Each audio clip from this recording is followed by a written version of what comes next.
we're back to playing this. For some reason the game didn't load. I had to stop the broadcast and to check. It was not done completing, so I only played like a little Good bit. evening. Good evening. I'm Megan Wolf. And I'm Jeremy Jones. Our main headlines tonight.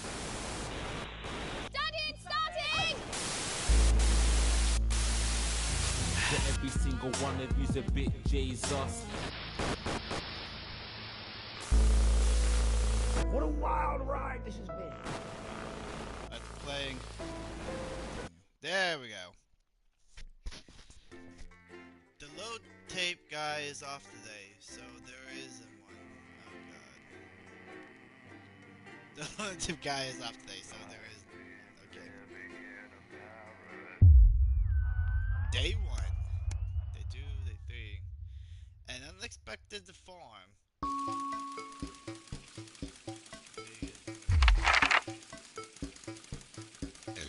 Can I change the name? That would be changed.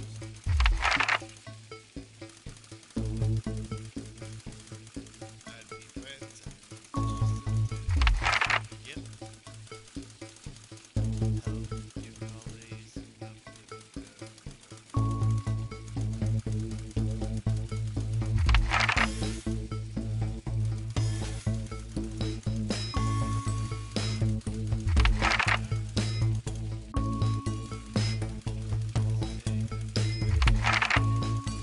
Somebody's watching.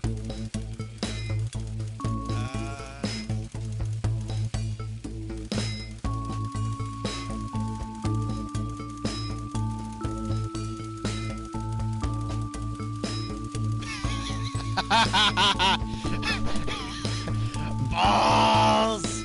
We got a cat nap alert. We got a cat nap. We got a cat nap on the scene. Yep. Cat nap. To the stream.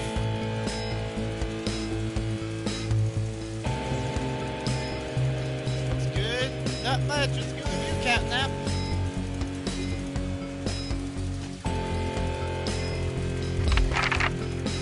Just playing a little not for me podcast.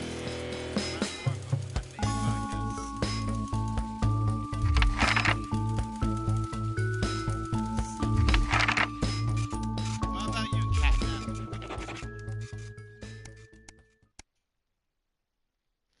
A family matter. That's good, just chilling, so it's a nice day to chill.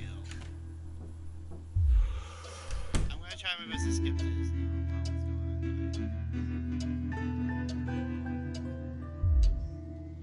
That's good. I'm just good, just chilling right now. That's always a great thing to hear. Is you just chilling. Praise the sun.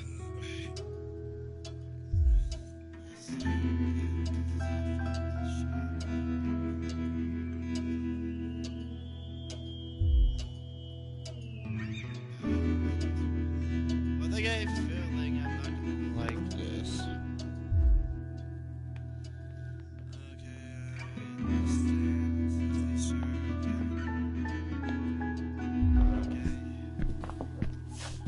Nothing sweet, don't worry about it. Charlie's upstairs. Best way to do it. But only will be fine if they can leave again.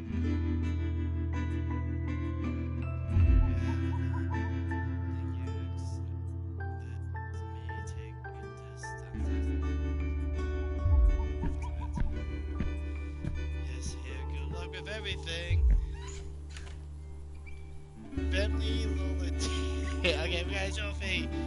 That was just good. Okay, so,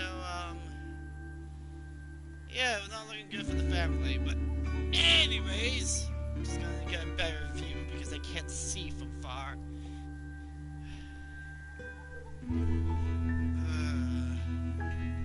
So I'm tired. So Catnap, what brings you to the stream to see this? But that's a nice, interesting name for. I know it's from Poppy Playtime. I never really. I played it like once on my PC. I probably might do one. I'm not sure. I don't know, but I might do a Poppy Playtime. That's if I can get my PC to work. Alright, well, here we go.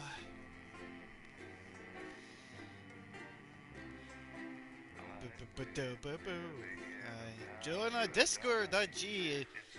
Don't forget to keep up to date and tell us your news.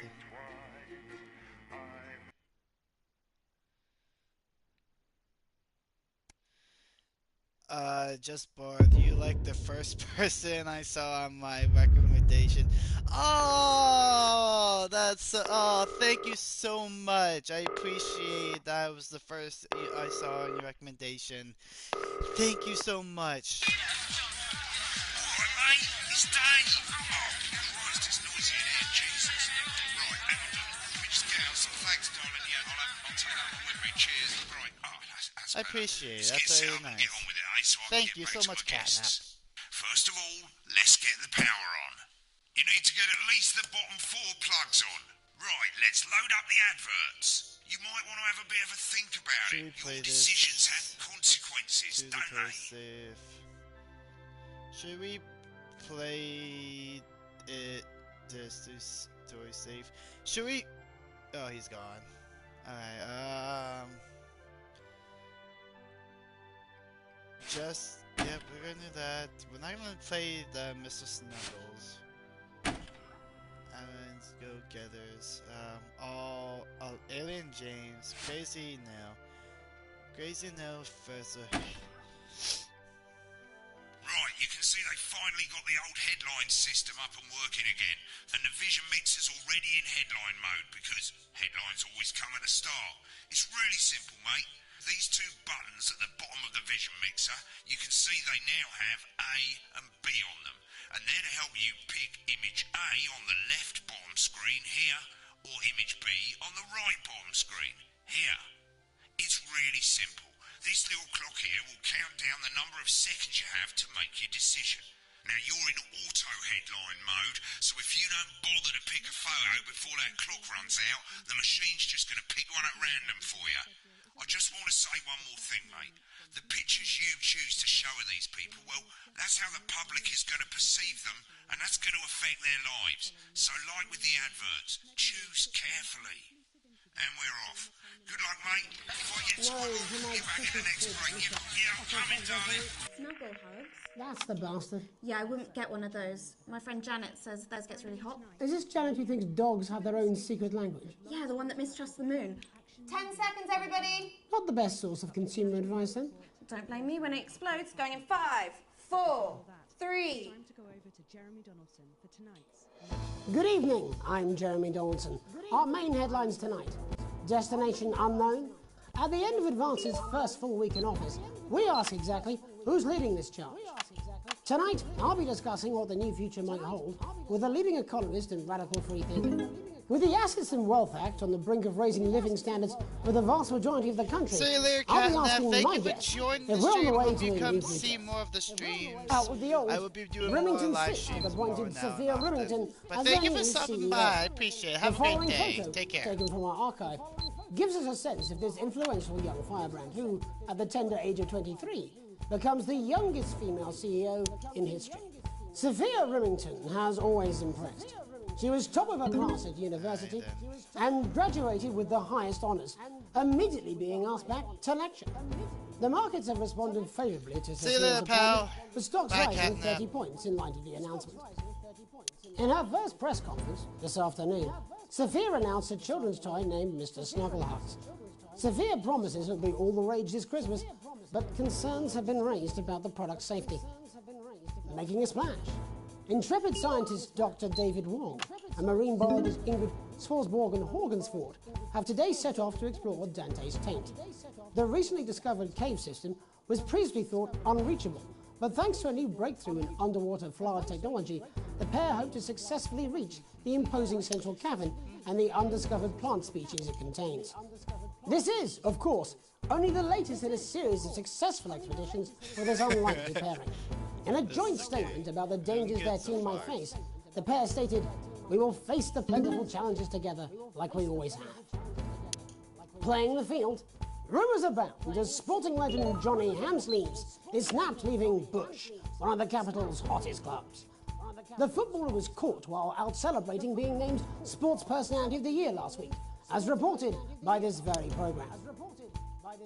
Johnny is seen here with socialite and performance artiste Tiffany L'Amour, whose recent show, Snatched Inside My Snatch, has kept her firmly in the public eye. Could romance be on the cards for these two budding A-listers? Hopefully. And Griever's bodily charm. With Advance promising a radical new position on crime, how afraid should we actually be? I'll be going live around the country to talk with people who've seen the criminal justice system from every perspective. With more and more powers passing to the police and less oversight, are we using an Advance-shaped sledgehammer to crack a nut? All that and mega more for the group of young actors who are already experiencing the positive side of the new Assets and Wealth Act Let's do this. They'll be talking and performing later. That's all coming up on tonight's National Nightly News.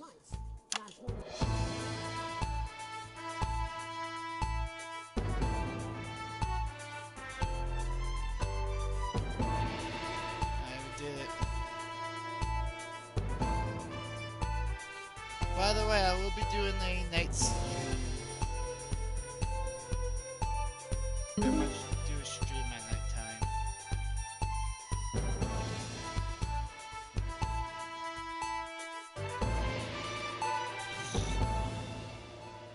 In the wake of the government's swift enactment of the Assets and Wealth Act, we're talking about Advance's first week in office and what the new future holds. Joining me are Katie Brightman, a leading economist, and Alan James, author of Alan James is Right, The Free Man's Guide to Waking Up. Alan, the government certainly haven't dragged their heels on delivering some of the legislation they promised.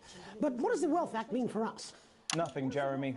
We're still vassal slaves, we're just in prettier cages. A confident dismissal there. Katie Brightman, do you agree? I'm afraid I don't, no. I think that Advance have realised that the current economic system of unlimited, unending growth is untenable, so they're changing things up. There I agree with you. They're moving to the next steps in the grand plan. Grand plan, Alan? It's all in my book. Alan James is Right, Jeremy.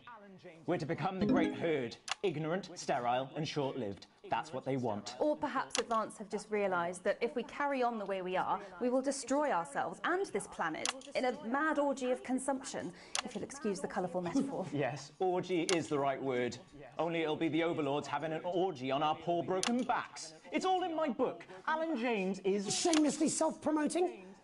Katie, how do you think the rest of the world will respond to this new approach? I think they're watching carefully. Advance are the most disruptive threat that the world powers have faced since the last Great War. Yes, Katie's right. War is inevitable. Thank you, but that isn't And what this will not be a war like we've ever seen before. We're talking millions of deaths. We're talking high-tech weapons that can level entire cities. We're talking... Out of the wrong orifices? Mock me all you like, Jeremy, but when they murder your parents and they poison your food and they take you away to their camps for hypno-brainwashing, we'll be laughing then. That might be a great way to sell books, Alan, but you know full well that isn't going to happen in a democracy.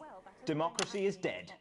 Yes, Advance are radical, and change is always frightening, but the truth is that the Wealth and Assets Act has made more than 90% of the population wealthier and is on target to produce a permanent end to poverty. Bollocks! What this young lady doesn't understand, Jeremy, is that these are the same people. Maybe they've rebranded, but it's all a little circus act to keep us from seeing the tyrant behind the curtain. That's where you're wrong, Alan. For a start, they've mobilised the youth vote like we've never seen before. You say mobilise, I call it grooming. The grooming of an entire generation to walk happily into eternal bondage. They're like psychic paedophiles. But based on the facts, Katie, what are your predictions? The Assets and Wealth Act is only the first step. Advance now have a historic budgetary surplus, and as well as properly funding our public services, they're already funneling unprecedented amounts into scientific research and the arts. Or, as I call them in my book, Frankenscience and opiates. Like opiates, see? Can we get back to the issue at hand, please, Alan? This is the issue. It's all coming from the water, the chemicals. They're pumping it full of belief juice. Don't get me wrong, I want to see these changes, but only if they're sustainable. If Advance lose their power after spending half of our GDP on dismantling infrastructure, that could be catastrophic. The catastrophe is that they're succeeding. They've got us sat here talking about their puppet show. All right, we're running out of time. Quickly, Alan, what does the future look like to you? A bleak space where we've all been figuratively sodomized into submission. No, of course. Katie? We might be on the eve of a brave new world. God knows we need some change, but we need to be cautious. Let's walk forwards with our eyes open. Two very different visions of the future there. Alan James, Katie Brightman, thank you for joining me. When we come back, I'll be investigating Law and Order before Meghan meets some beneficiaries of the Assets and Wealth Act. That's all coming up tonight on the National Nightly News. 1 minute back. You know, I think they might do some good. I hope so too, Jeremy. How much are you being paid by them, then? Shut the fuck up, Alan. I've never heard so much shit in my life. Well, we'll see who's full of shit, won't we? Alan, I can explain it to you, but unfortunately, I can't understand it for you. Well, I don't know what she meant by that. Alright, mate, Christ, I'm absolutely fucking flying, I tell you. How's it going, actually? Fuck it, I don't care, I hate the fucking news. Oh, bloody hell, I love this tune, though. Alright, mate, see you later, bye! I said I put a word in, that's all I can do. 10 seconds, everybody. Little Jakey's got a big bird caught you with water. If that sticks, I'll destroy you. 5, I'm not 4, going to 3. place Mrs. Knuckles. Welcome back. In our second segment, we're going to be taking a deep dive into the state of law and order in our country. Advance have already tasked what they are calling a solutions team to move this serious social problem to the top of the list. Tonight, we go behind the headlines to meet the people who live with the criminal justice system every day of their lives. First up, we have Gregory Judge, a lawyer who sees the problems close up on the front line. Can you hear me, Gregory? Yes, I've got you, Jeremy. Thanks for having me. What's it like on the front line of the hard face of the cold hand of justice? Well, as you can imagine, Jeremy, we are massively understaffed in this country. We're working every hour we can just to try and cope with the caseloads on our desks. Which must affect the quality of support you can offer. Well, we can barely keep up with demand, Jeremy. There just simply isn't enough being done at a systemic level to relieve the problem. We need more support from ministers. What are you doing? We need change at a structural level, I'm Jeremy. leaving, Greg. Not a good time, darling. It never is it? I'll be at my mother's. Just hang on. No, the problem isn't a local one, Jeremy. Just give me 5 minutes. I'm talking to Jeremy Donaldson. Oh, have you mentioned your affairs? No. Well, the affairs of the Justice Department that we should be concerned about. Hello, Mr. Donaldson. Hello, Mrs. Judge. We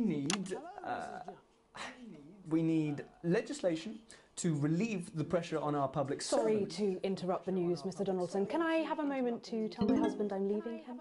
Yes, I totally understand. Quite the picture of a burdened legal sector there.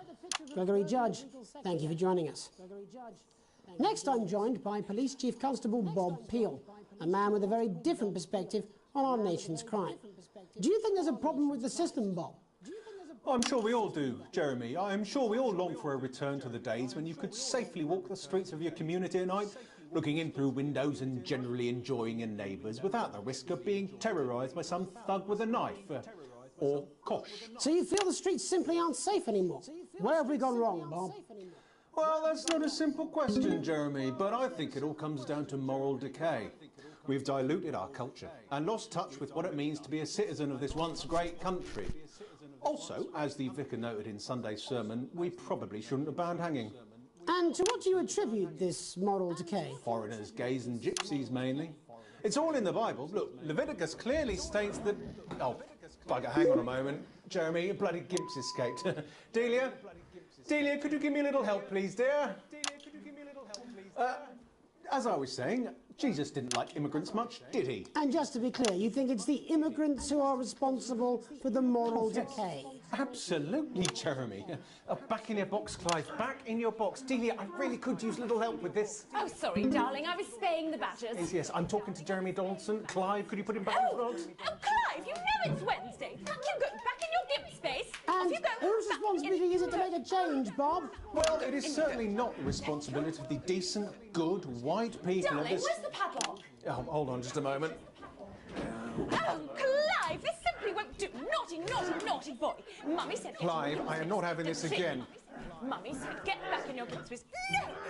Naughty naughty, you beast cut. As I was saying, Jeremy, I'm not showing this shit. crime is the responsibility of the criminal, no one else. Look, everyone has a sob story, but we don't all end up as barbarians, do we? Look, when our daughter Alice comes home with an A-, does she go on a killing spree? No, she takes 3 of her pills and hides under the stairs like a normal child. Thank you, Bob. Bob Peel there, really locking down the police's position on morality for us. And finally tonight, hopefully uninterrupted, it's time to get to the heart of the matter. Tony Dawson has recently been released from prison after serving 3 years for aggravated assault, burglary and menacing a swat. He's agreed to talk to us today, which is also, I believe, his birthday. Many happy returns, Tony. Cheers, Jez. Call me Titwank, Tony. Everybody else does. No, I'm not going to be doing that. Can you tell us what it's like in prison, Tony? Prison's a mixed bag. Structure's quite nice, but it's a constant battle against institutionalisation, as you can imagine. And obviously, Titwanks are quite hard to come by. I'm picking up that you're not alone there, Tony. Titwank, Tony. Yeah, sorry, my friends are throwing me a surprise party. Good bunch of lads. Okay, well, we're trying to get back to that party as soon as possible. First, let me ask you this. Do you feel that your time spent in prison helped to rehabilitate you in any way, Tony? Titwank, Tony! I don't think it's as easy as that, Jez. Sopen! Yeah, I think asking that is an oversimplification. It sounds like it's getting quite busy there, Tony, but let's try and soldier on. Since leaving custody, have you been able to find a new job? Yeah, all the boys are here. Big Chris, Little Chris, Big Chris, and Vampire Chris. Little Chris, and Vampire Chris. This one's, yeah? Yep. One sec, love. Yeah. Chipmunks on the news. One sec, love. Rehabilitation's difficult with the current system, Jez. You know, it's inherently unjust. You know, it's inherently unjust. So, do you feel tempted to... I'm sorry, who's this now? You are joking. Chrissy Free Bollocks has only got Mr. Fancy, oh. You got Mr. Fancy, oh. Not now, fellas, I'm on the news. Not now, fellas, It seems like we've caught you at a bad time. Oh, I can't really hear you, mate. It's getting a bit busy here. Jesus. Yes, we seem to be losing the signal here, Tony. Fucking way, believe that! Well, we're just trying to get that signal back. I think we... Yes, Tony? I mean, we're literally waiting for 2 seconds. How does this happen, Tony? Can you hear me? Well, we seem to have lost our train of thought there a little. Hopefully you, the viewer at home, have managed to clean up... Hold on, I'm gonna clip that.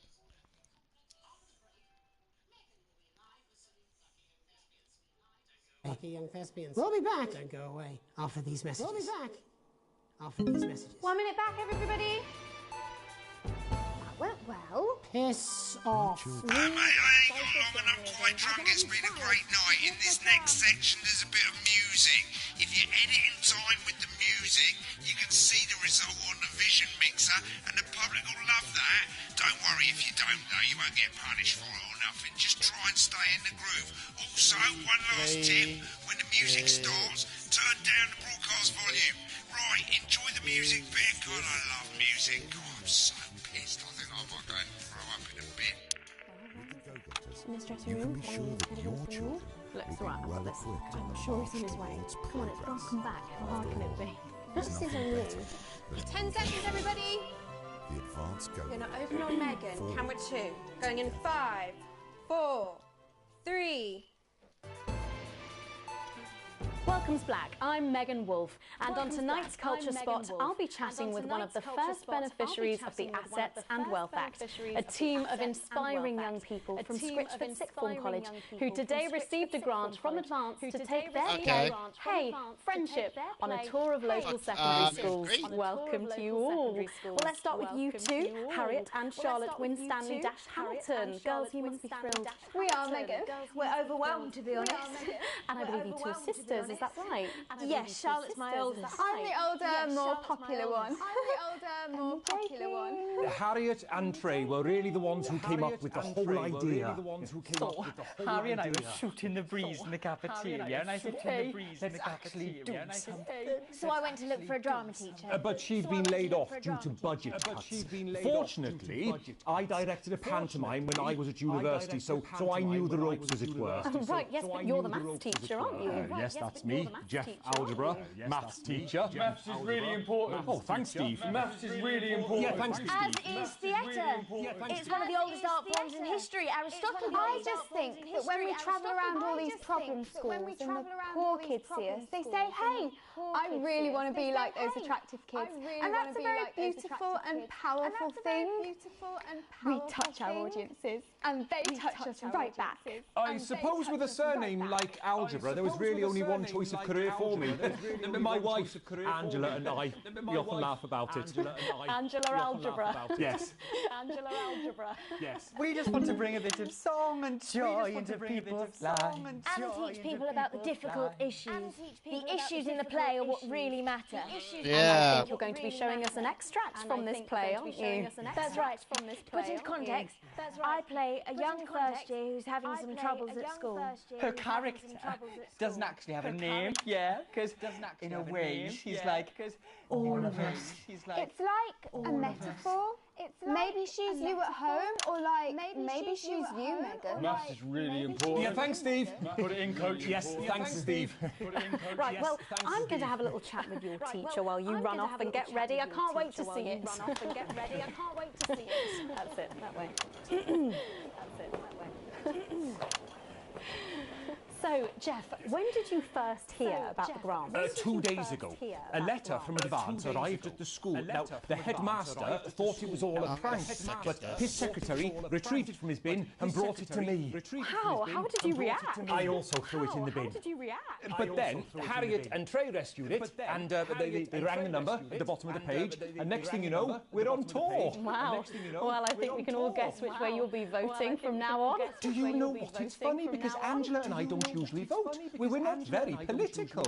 I'm a mathematician, of course, and she's a paraplegic mainly, but we did used to watch that Peter Clements DIY show back in the day, and so we thought, why not? Let's have a go with this whole democracy thing. And here we ballywell are. Good stuff. Fucking brilliant! So, let's have a look at a short section of Hey, Friendship.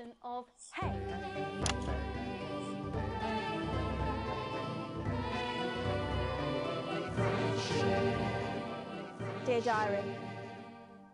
I'm not sure I can take another day at this school. Another day of tears. Another day of tears. Another day of fears.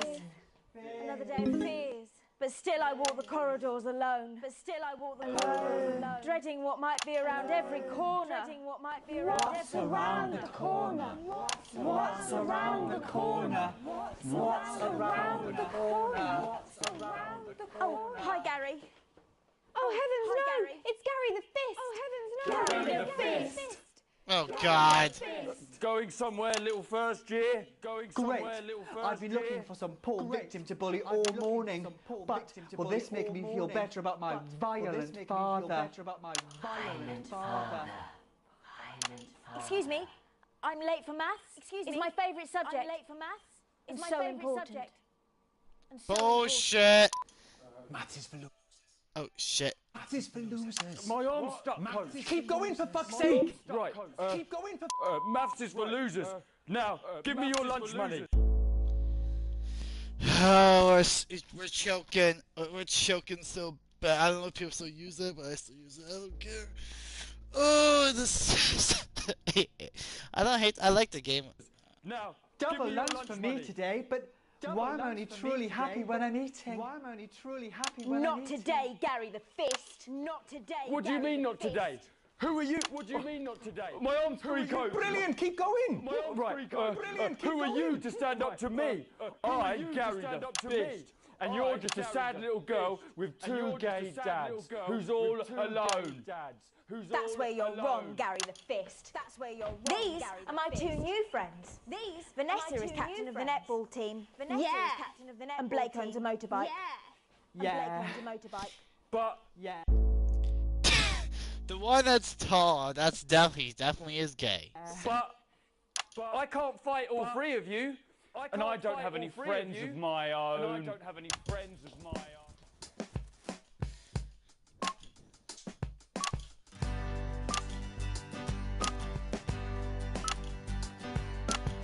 Take a look at me.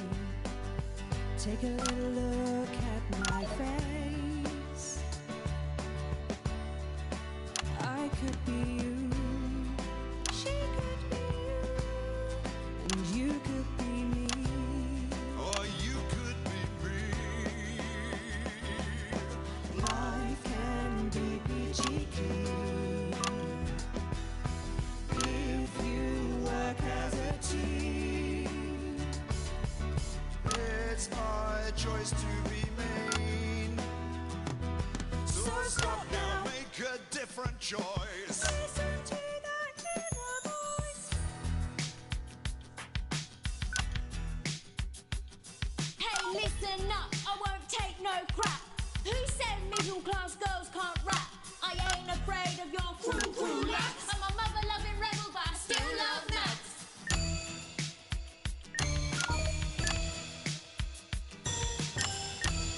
Oh, I got the free music. Hey, kids, I'm Gary the Fist. People think that folks like me probably shouldn't exist, but that's just prejudice, and I'd do better if you knew the way that I became Gary the Fist.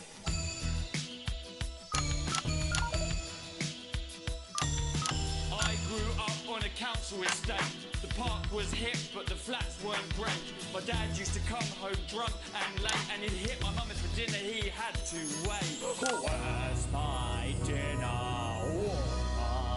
It's not ready. Where's my dinner, woman? Don't make me ask you again. Hitting women is wrong. I guess life's pretty hard on a council estate. Life's pretty hard on a council estate. Life's pretty hard on a council estate. Life's pretty hard on a council estate. Life's pretty hard on a council estate. Life's pretty hard on a council estate. Life's pretty hard on a council estate. It's so damn hard on a council estate. Life can be peachy keen. Yeah. If you work Gives the Just work as a team. it's your choice to be me. It's my choice. So stop now, make a different choice. Listen to that inner voice. Friendship! Yes!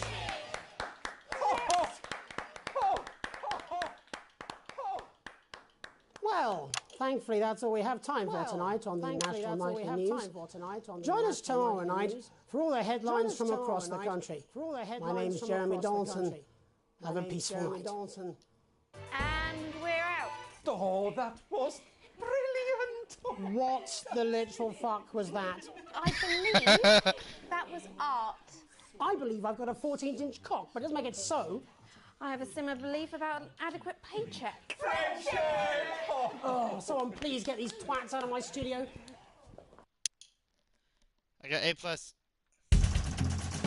Yay! Foresight. Okay.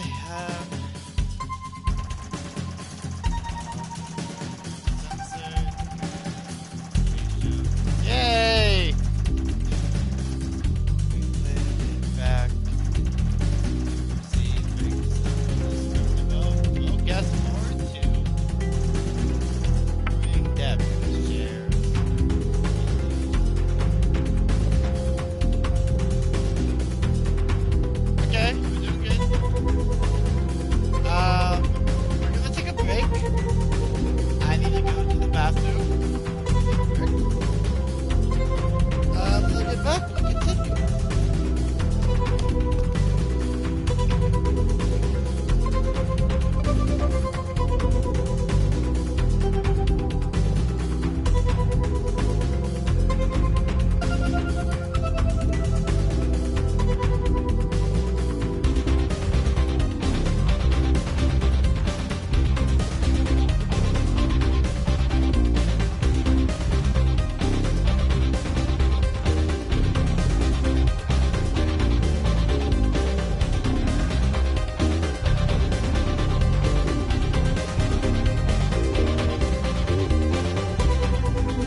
working, chat?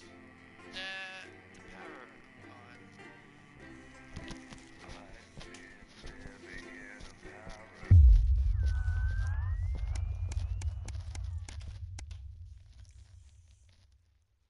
A late night.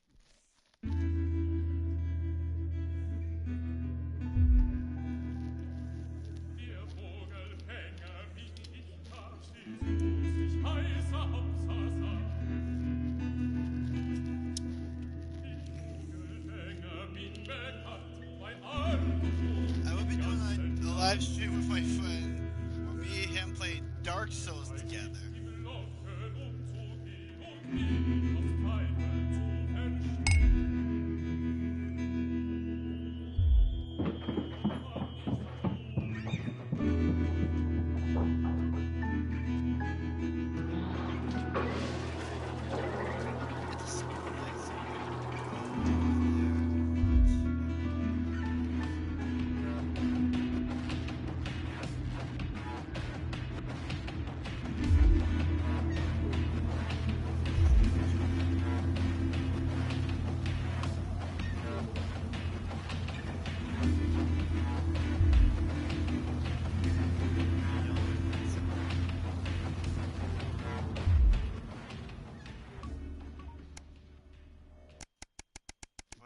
Day what? Day 42. A gentle reminder.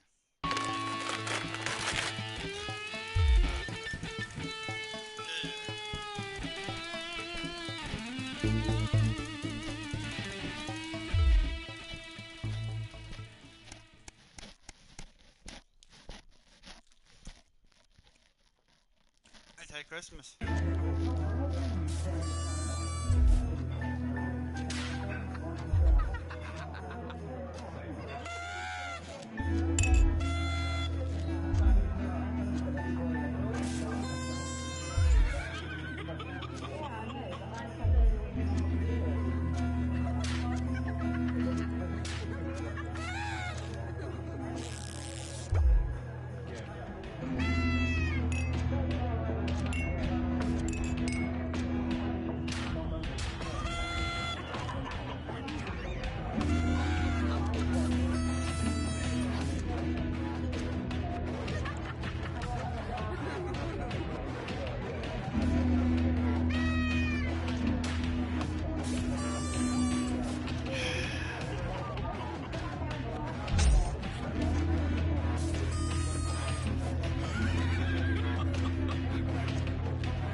It's a kidney stone because I want to make sure it's right for my daughter. Every 2 days, a long weekend. Trust me, it's been long for me. Why did this?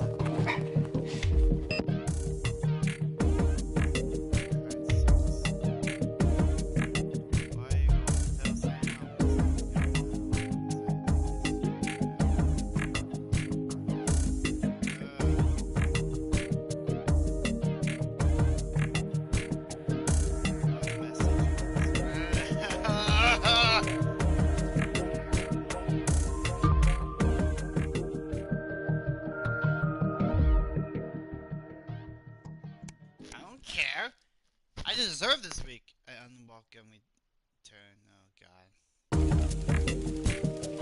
Oh wait. If we didn't do it, we probably was it worth it? It was worth it. Day 98. A permission slip. I think it was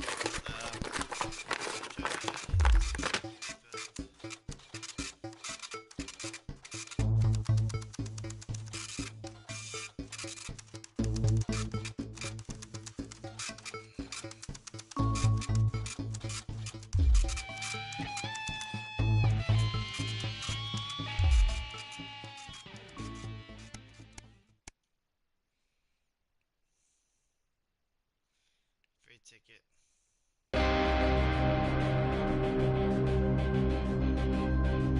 I'm not watching.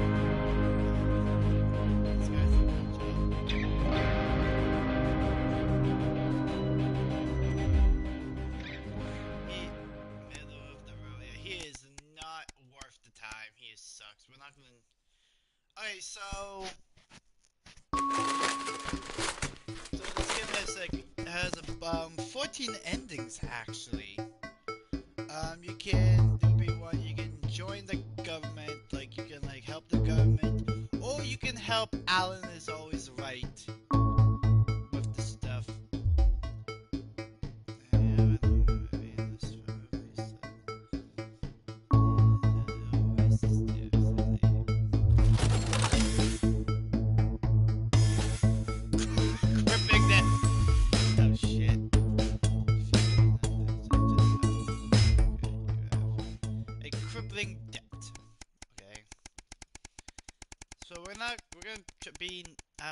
I don't know, we'll see what we can do. Day 53. 153 days. You can change the information section in the option. Okay, here we go. You ready?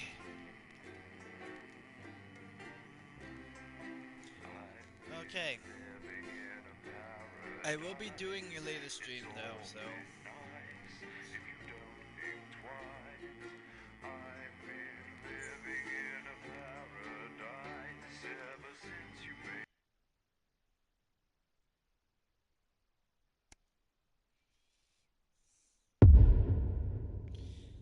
Day 153, the Tempest. Good evening, Alex. It's Bozeman here, your boss.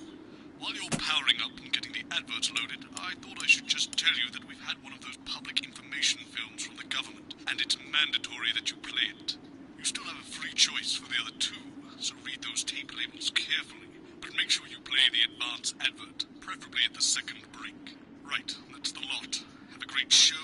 Total pimp. My God, that weather looks nasty. Oh, how's it going with Steve? Why are all men such pricks? That well, eh? Apparently he has a complicated relationship with his fate.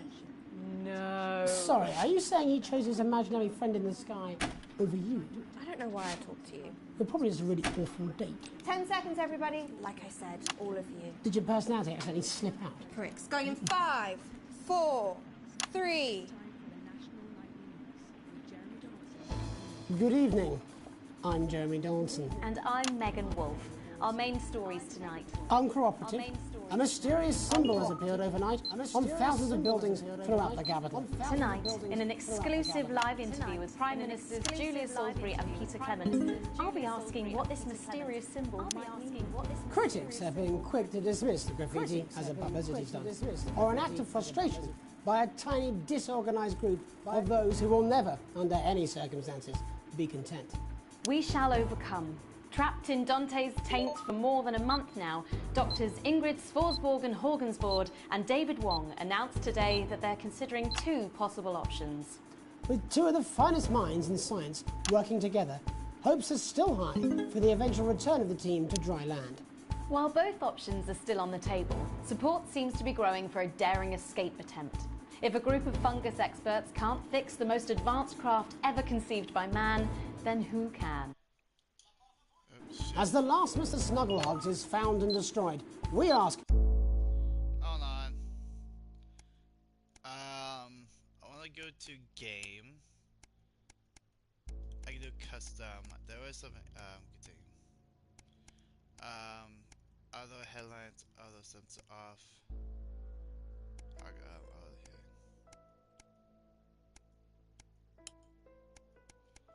These are the things that we can do. Spirit Jammer story.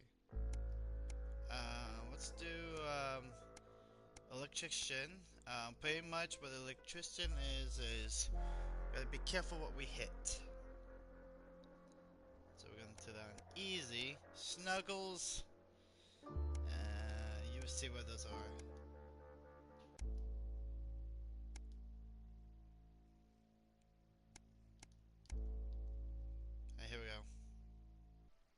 God damn, I keep hitting one. How could we have been so blind?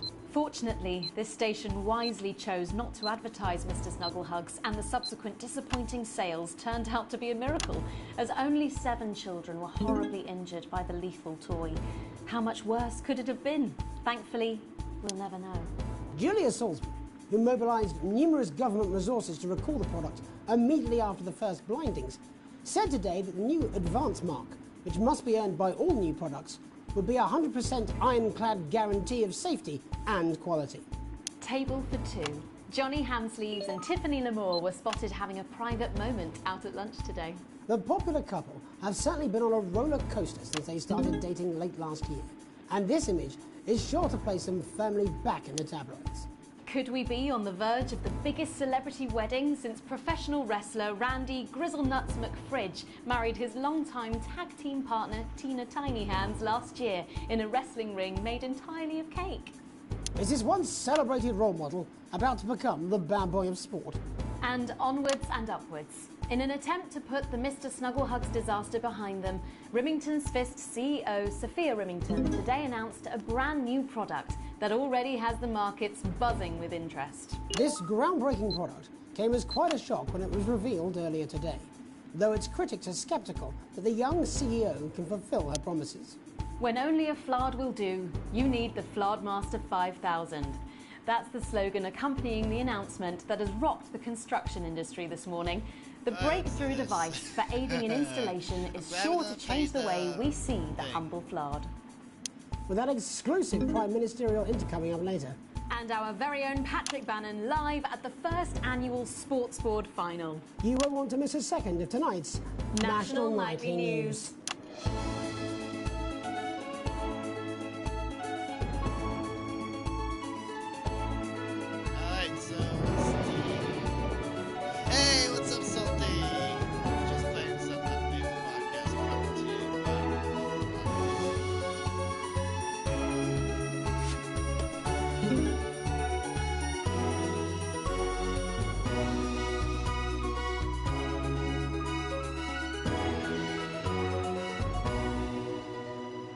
But first tonight, while Advance is certainly proving popular with the majority of the country, who've seen their wealth and standards of living increase considerably, for some, the transition has not been as pleasant. That's right, Megan. The formerly aristocratic members of our society have had to make major adjustments to come to terms with the new regime. Robin Short is in suburbia investigating rumours that these previously privileged people may be planning some kind of protest. Robin? Thanks, Megan. I'm here in Moderate Hatchings to talk to Wentworth and Penelope Somerset Bentley, who were relocated to the house you see behind me after Advance passed the Assets and Wealth Act on their first day in office. Tell me, how are you settling into your new lives? Well, quite frankly, Robin, we're not settling in at all. Our neighbours are whitewatters. It's simply untenable. I hope you'll forgive my language, but it's as steaming as a Wednesday hatch basket with too much smadding. Steady now, Penelope. Sorry, Robin, my sister's under a lot of pressure. She had to dress herself this morning and she still hasn't quite recovered. My goodness, that must have been quite a shock. She really struggles with women's, Robin. Well, at least you've been rehoused in a nice big house.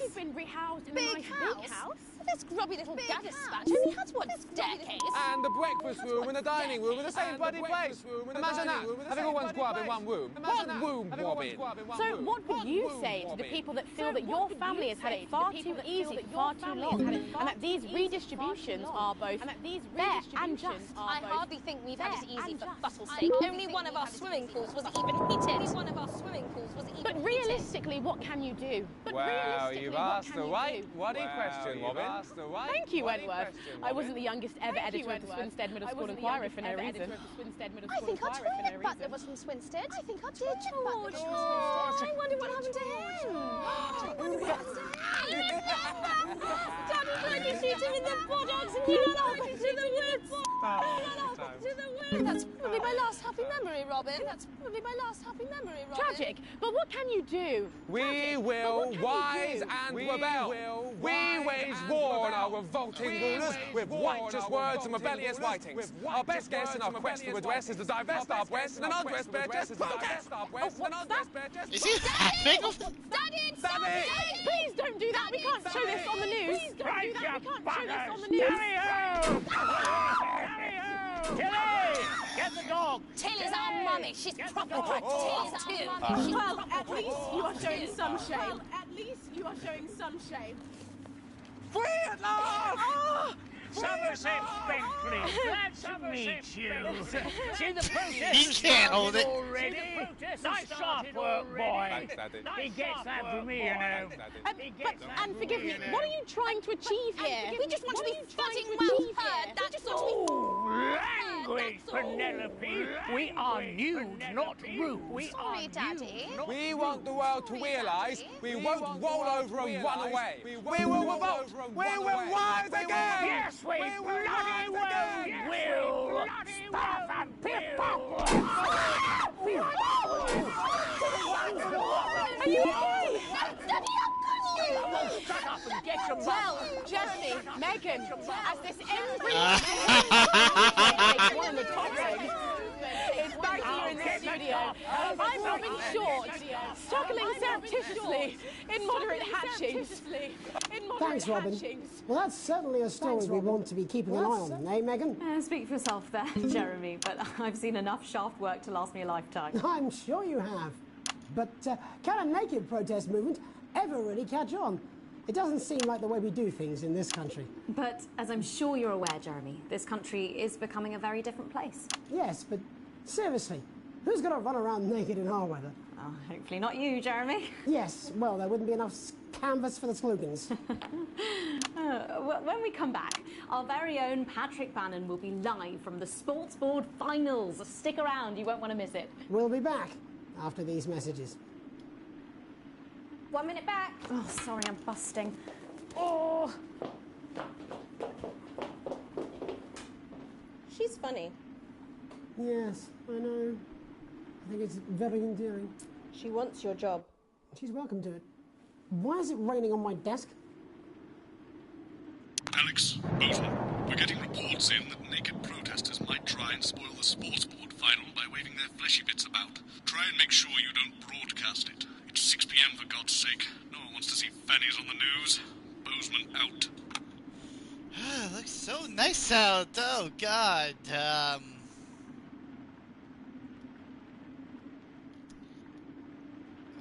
God. It's April for here. We got an A+.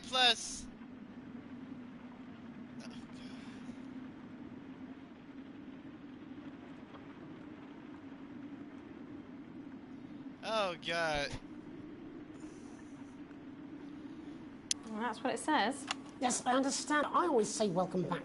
I think we should just keep it as it is. Well, of course you do. I've got one hack line. What's that supposed to mean? I didn't write it, Jeremy. That's all right, fine. Jenny, there's something wrong with the auto cue. 10 seconds. Oh, I just felt a drip again. Have they not fixed this?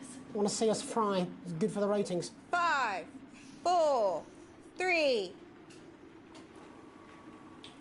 Welcome back to the National Nightly News.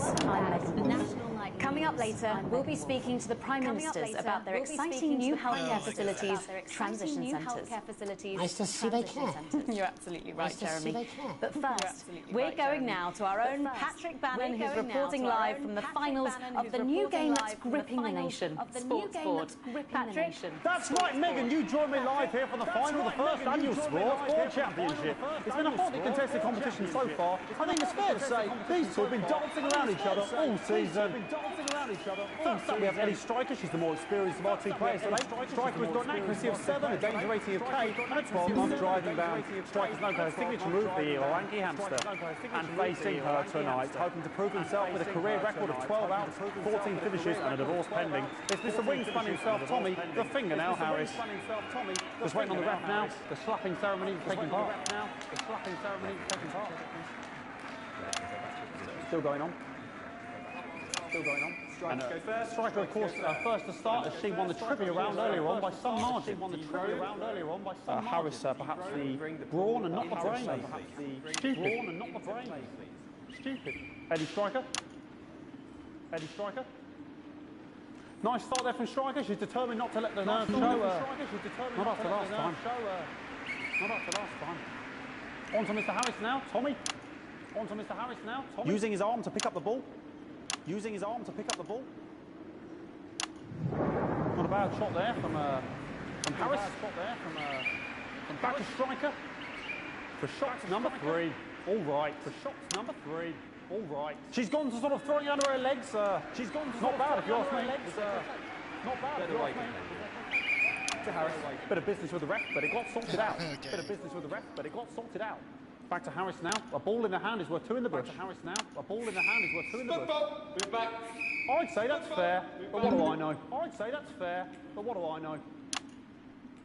Oh no, and Harris is not going to be happy with that. So really not a good start there for Tommy Harris in round 1. We can only hope that round 2 turns a bit better. But first, of course, after the argument with the ref section, it's time to change ends. It's time to change ends. Now we have the ceremonial changing of the ends. Now we have the ceremonial changing of the ends. And of course, now they go back to the starting positions, as that makes sense. They go back to the starting positions, as that makes sense. Okay. Striker giving it large. Second round. Striker giving it large. Wins round 2 now with Harris. Okay, we seem to have some sort of streak on the pitch. Apologies to be broadcasting your back stuff. You both have uploaded across breasts and arse. Try and ignore all of that. Security, I'm sure we're going to take them out as soon as possible. Apologise if we broadcast any of that. As I said, we're going to get the situation resolved as soon as possible. They're trying to carry on play, but it's proving a bit difficult, and I'm struggling to follow because it's quite an eyesore, and women's bodies, it's quite an eyesore. All right, great. Okay, so back into round 2 now. Harris absolutely determined to close that massive gap. Holy shit, I tried my best. Massive gap. Eddie Striker. Eddie Striker. No, it's just some of the tightest play I've seen ever. No, it's just some of the tightest play I've seen ever. Harris. Harris. And was that a fitted thumb screw? We haven't seen out of the heat. What a brilliant move. What a brilliant move. Back to Striker. And we know what that means, ladies and gentlemen. That is, of course, the ground sound. Of course, the ground sound. Excellent bit of play here on both sides of the bucket. Excellent bit of play here on both sides of the bucket. I don't know about you at home, but I'm finding the technical mastering display here absolutely blooming jaw-dropping. Absolutely blooming jaw-dropping. The ref has spotted something in Harris's neck or head. Harris's neck or head. And Harris is having an absolute shocker. What a miserable start for Tommy Harris. But he is a late bloomer, of course, always said that. And after all, it is a game of 2 halves. 4 rounds and 7 subs. But now, of course, it's time for the half-time show. Sponsored by Bloomington Spit. Sponsored by Bloomington Spit. On my whistle, on my whistle. On my whistle, on my whistle. Must be some music here to start the half-time show. Okay, another posh protester loose on the court here. We can only apologise for that. We'll do our best to shield you from having to look directly at it. Is running around here with his genitals on display for all to see. And ruining what was shaping up to be quite the dance interlude there. Now he's thrusting himself in Harris's face. Security and the bucket has been knocked over. I cannot stand it when the bucket gets knocked over. Hopefully he'll get taken out now. Genitals flying around for all to see. God damn it! Really, if you ask me, not Sunday morning television. Yeah, do the dance. And out of there. Hopefully taken away. Never seen again. Hopefully taken away. Never seen again. Ballboy cannot be in the final pose. Ballboy cannot be in the final pose. And a lovely finish there on both sides of the bucket. I would like to call that one. And as we head into round 3, I'd love to know what's going on in these 2 players' heads. But unfortunately, because of science, we can't. But unfortunately, because of science, we can't. Thank you. Not bad. Not bad. Well, that ball boy's giving me the eye all day. That ball boy's giving me the eye all day. Striker there, not a great start. She looks a bit flustered, I think, after all that swinging around. Back to Harris here. God, what I wouldn't give to be that ball, am I right, ladies? God, what I wouldn't give to be that ball, am I right, ladies? Tommy Harris. And it dribbled down his arm, which is actually a really good move, because of course if it dribbles down his arm and goes on the floor, it's not going in the bucket. Back to Striker.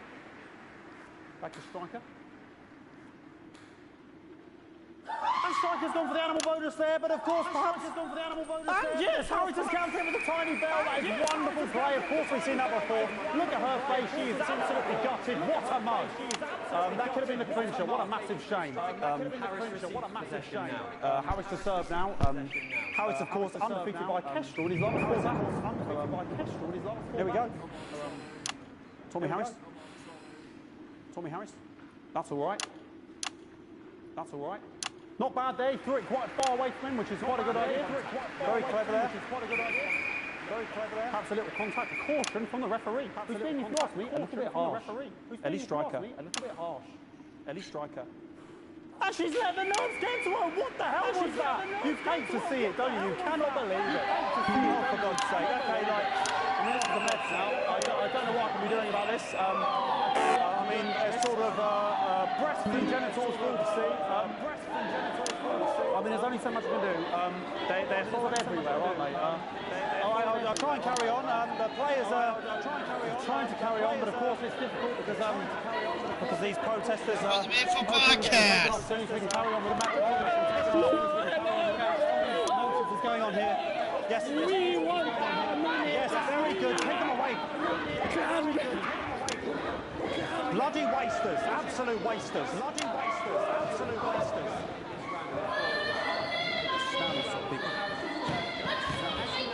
Oh, jog on! Oh, jog on! It's an absolute bloody... It's an absolute bloody... Okay, and now we're going to go into the final round. And of course, as it's a Tuesday, the final round is a mime round. Who could believe it? Who could believe it? Nice imaginary shot there from Harris. It really could go in at this point. Really high-level play here from two absolute juggernauts of the sport. Hold. The bucket getting moved back to its proper place. About time, if you ask me. About time, if you ask me. She's juggling it around from her hands. And she's put it in her mouth like as if it was an egg. And now she's spat it out. She did the egg spit. So a wonderful move there, quite late on from Striker. But she's in it to win it. On it, like a car bonnet. On it, like a car bonnet. Tommy Harris here, having a bit of beef.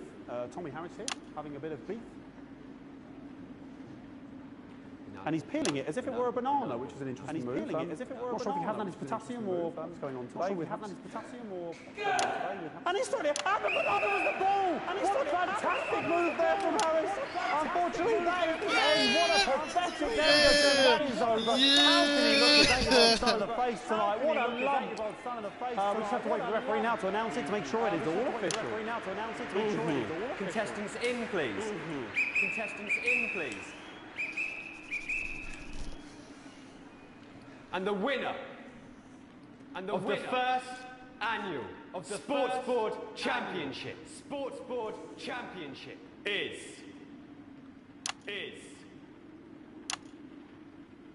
everyone! Okay, the ref has decreed once again a win for everyone, including me as my 15th win in Sports Board Championship. I'm going to be celebrating tonight with my wife and children. Another wonderful victory for me. Here come the onside security to collect their medals, their 6th and 7th respectively. And thanks again for watching the Sports Board Championships. What more is there to say? I'm Patrick Bannon, looking forward to celebrating tonight. And all I have to say, Jeremy, is back to you in the studio. Patrick Bannon had an extraordinary final. Historic sports board, Jeremy. I didn't know you were a fan. Oh, yeah, I can wrench a doubler with the best of them, I'll have you know. I certainly wouldn't bet against you. When we come back, I'll be talking live with Prime Ministers Julia Salisbury and Peter Clement, who apparently have a big announcement you wouldn't want to miss. That's coming up after these messages. 1 minute back. Fucking microphone shocked me. What? Fucking microphone just shocked me. Where's that sound guy? Everything okay? Oh, the mics are just trying to kill us now, apparently. You'll be fine. You're unshockable. I'm immune to your cheap flattery. I'm wearing you down. Boozman again. Just heard from the chaps in maintenance that this storm is causing the odd power surge. Some of your controls might be a bit, dangerous. Now, I know you're tough and you can take the odd shock for the sake of a perfect news broadcast, but too many in quick succession can stop the old tigger. I'm sure you'll make the right decisions. Boozman out. A whole new lining up there. Oh, I'm scared. So good to see you again. Miss Oh Wolf, God, I you're can't do starting it. to Okay. do the ascendant. I'm gonna try doing this. Bloody right, Peter Clement. Megan Wolf. My, but that's a firm handshake you've got there. She's tougher than she looks. Am I here? Here, with Mr. Clement on your left. Right you are, pet. Is your seat down? 10 seconds, everybody. No, mine's fine. Have you had a little accident? Cheeky cow. 5, 4, 3. Welcome back. I am delighted to be joined by Prime Ministers Julia Salisbury and Peter Clement. Welcome to the National Nightly News, Prime Ministers. Oh, please, it's just Julia and Peter. We don't believe much in titles. It doesn't seem very advanced. We're delighted to be here. Well, firstly, I should ask how you feel about the graffiti that's been springing up across the capital. Should we be worried? Oh, no, you definitely shouldn't be worried. Well, not unless you've got a fatal paint allergy. But yes, it does seem that there are still some people we haven't been able to help. You know, whinges. You know, people who yet to benefit from many advantages of the new future. And you know, Megan, as my old mum used to say, there are some pissants who just don't know how to be. We're working hard to reach these people. Find out what they're angry about and how we can help. Find out what they're angry about. The door to my government is always open. But we didn't come here to talk about what may yet turn out to be some alternative arts projects. When we want to talk to the nation about something far more important. Yes, your office briefed us that you have an announcement to make. Let me ask you a question about it. Let me ask you a question. Usually how it works. It's not usually how it works. I mean, really scares you. I mean, really scares you. It's death. It's talking about death. We're all afraid of our deaths. It's part of being human. We're all afraid of our deaths. It's part of being human. Are you saying that advance have cured death? But while we may not have cured death, we hope we found a way to make it much less. We hope we found a way to make it much less painful and much less expensive. Look, which is me close-up camera? Which is me close-up camera? Oh, sorry, yes, it's when I was 13, my mum came and got me from school. He had to go to the hospital. From school, my granddad to the hospital. He'd collapsed that morning, so we'd all to say our goodbyes. And I went in to see him. He were all frail. Pale. I was scared because I'd only seen him the week before, and he'd been fit as fiddle. And he said to me, Peter, it's the right time. I don't ever want to be a burden to the people. Was that the last time you saw him? Nope. 3 days later, we were back home. Nope. He lived with us for 9 miserable years after that. He had to be fed with a rubber spoon. He had a commode. So he'd just take a shit right there in the lounge while we were watching football. He wouldn't even wait till half time. Oh, it was awful. It was awful for us. And this is the point. It were awful for him. It were awful. I could see it was destroying me, man, watching the slowly fade away. And he would beg her to turn off his breathing equipment at night. But she's breathing equipment at night. I'm scared. It were a crime, I'm trying to focus. And she didn't want to lose the children. And she didn't want to lose the children. No family should have to suffer like Peter's did. No family should have to suffer like Peter's did. And now no family will have to. The Health Service is today opening the first of 300 new transition centres. The transition centres will handle everything for your last days. The legal, financial, medical and emotional costs are all catered for and paid for by the government. So even the poorest citizen gets to pass on with dignity when they choose. And that choice is important. This is a service only for people who choose it. For people who feel they run their course and don't want to burden themselves or their families with a slow, long, humiliating decline. Just giving me an electric shock. Are you okay? Are you still on the air, Peter? Yes. Sorry, my apologies. Are you not worried that this new system might be open to abuse? In what way? Sorry, I've got sacked again. Can I get a little bit of help here? That the older generation might feel somewhat... That one was massive. Right, no, that one was massive. Cool off. That the older generation might feel somewhat coerced into spending their final days eating gourmet food and drinking fine wine and living in spas and gardens. Look, I am perfectly capable of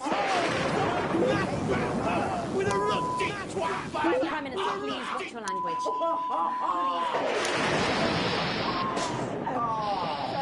God's sake! Go get yourself sorted out. Right. Go get yourself sorted out. We're launching a government information film tonight. It should tell your viewers everything they need to know.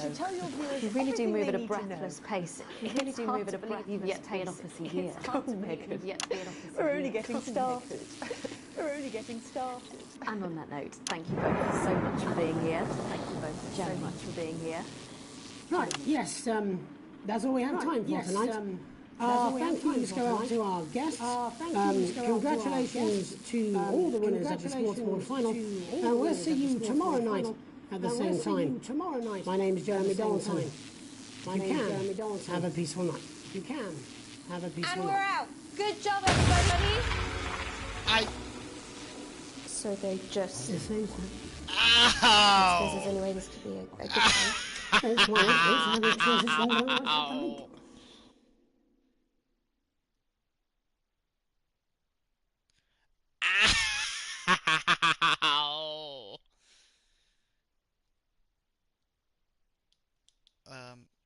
Continue. Podcast complete.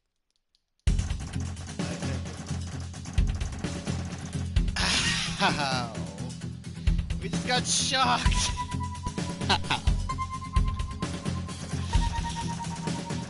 just got shocked to death. Crippling depth into Mogan Org.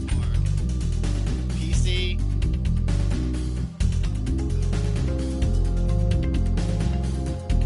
I don't care about the fucking... Okay. Let's continue. We got this. Turn off the subtitles at any time if you press... Oh no, we're doing the lockdown. How many times I'm taking this? I'm gonna need some more pizza.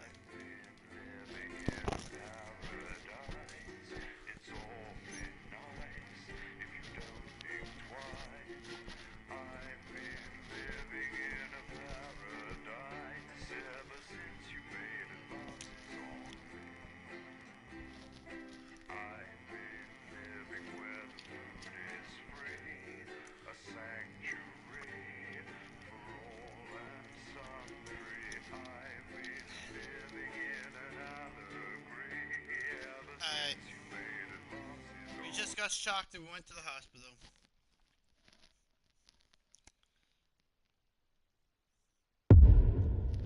Day question. The lockdown. Alex, oh thank God you're alive. It's Jenny, the floor manager. Are you okay? No, I'm not pretty okay. Alex, you need to get it together. Look at the broadcast screen. Just look at it. That's all we've been putting out since you went down. You have to fix it, now. Look left, Alex, out the window. See? They're all over it, the little bastards. Turn on the Snuggles app by pushing the big red button and it'll deal with them for you. Excellent, Alex. We're broadcasting again. They must have built up while you were napping. Usually it only takes a tap on the button to clear one. Look, there's a lone one climbing now. Zap it off before it starts to mess up the signal again. I did it automatically. Great. That seems to be the last of them, for now. Right, we're about a minute out. Get the adverts loaded up. I've got to deal with my pet idiot.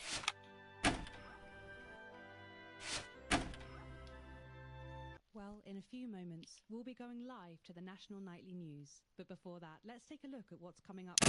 There's no credibility, Jenny. On Channel 1 at 7 o'clock. No professionalism. What's wrong with this picture? It's not a mess.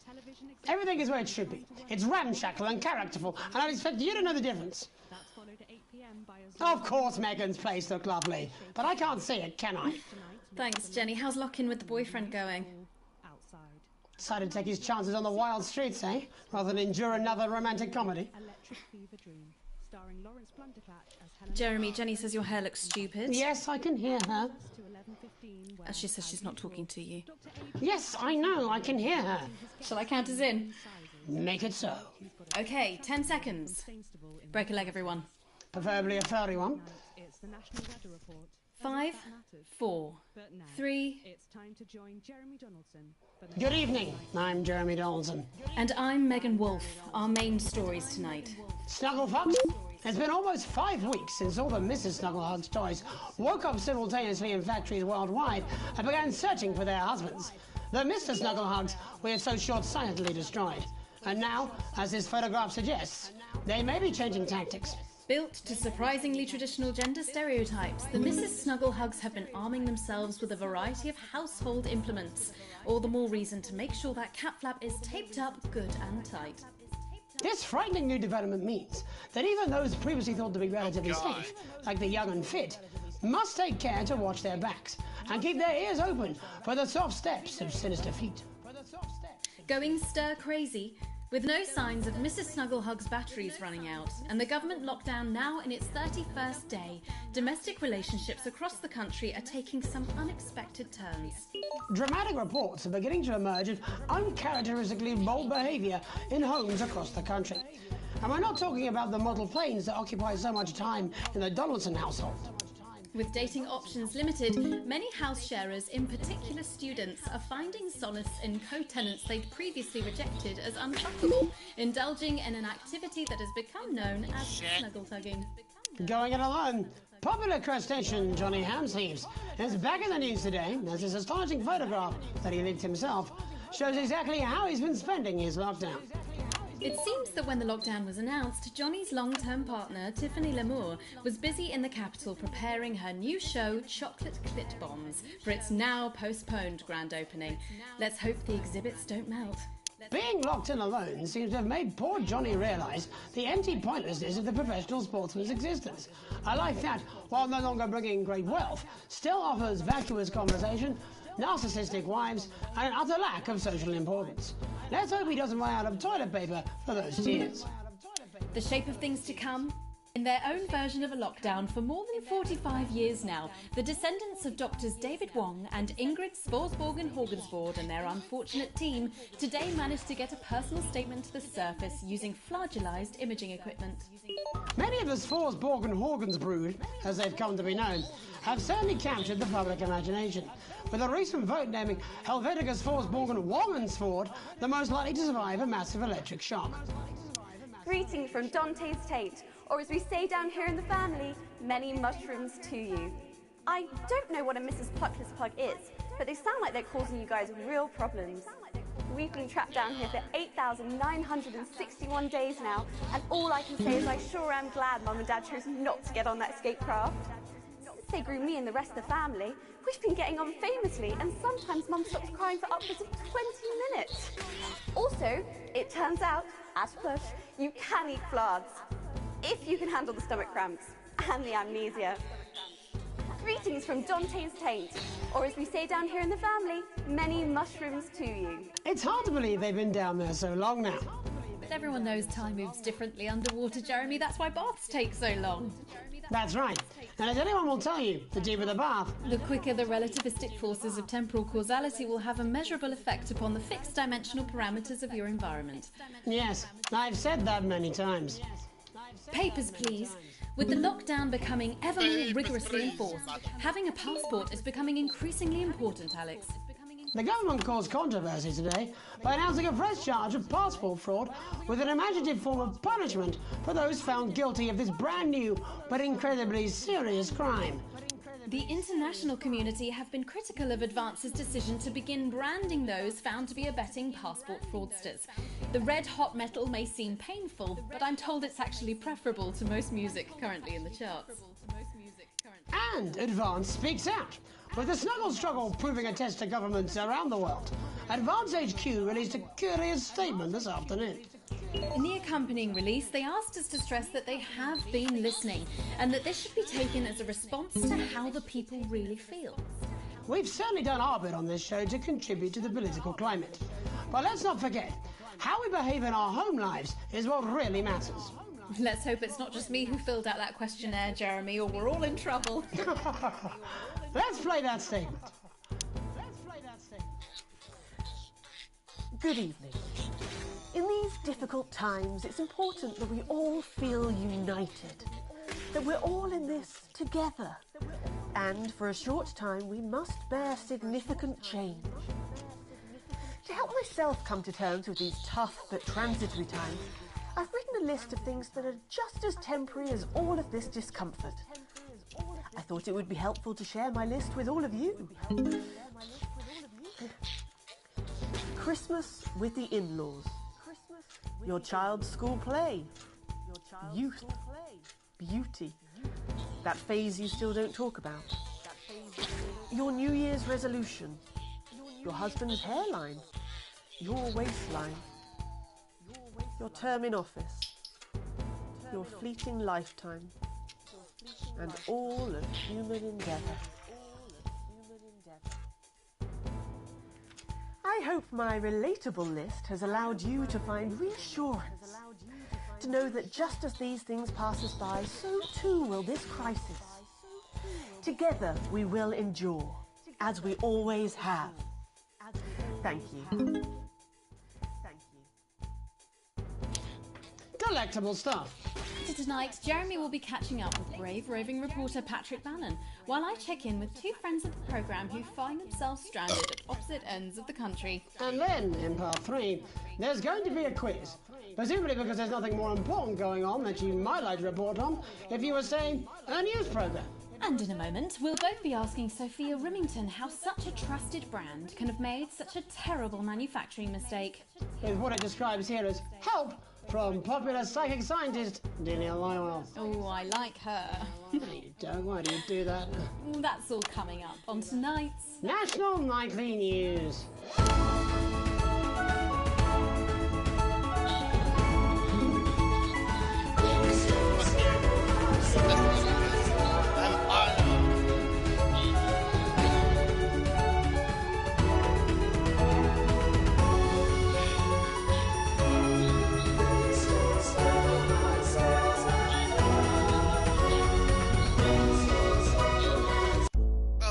Continue with the video live. I will be there will be a VHS video happen on Sunday. I believe that's when it is. Saturday? March 23rd, I believe, is a Saturday or Sunday. I'm scrolling through my phone. Hold on.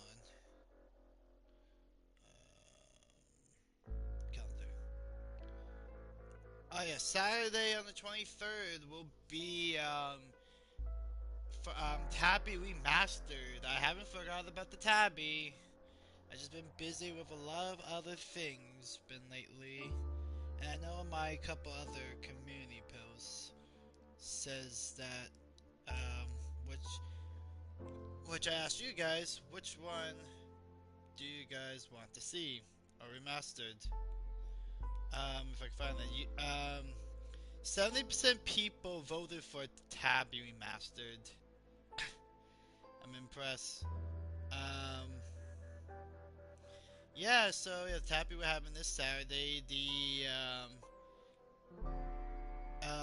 Encounter V2 Remax will be probably postponed or hold off for it now, but we will be having a video on the 26th for you. Let's continue.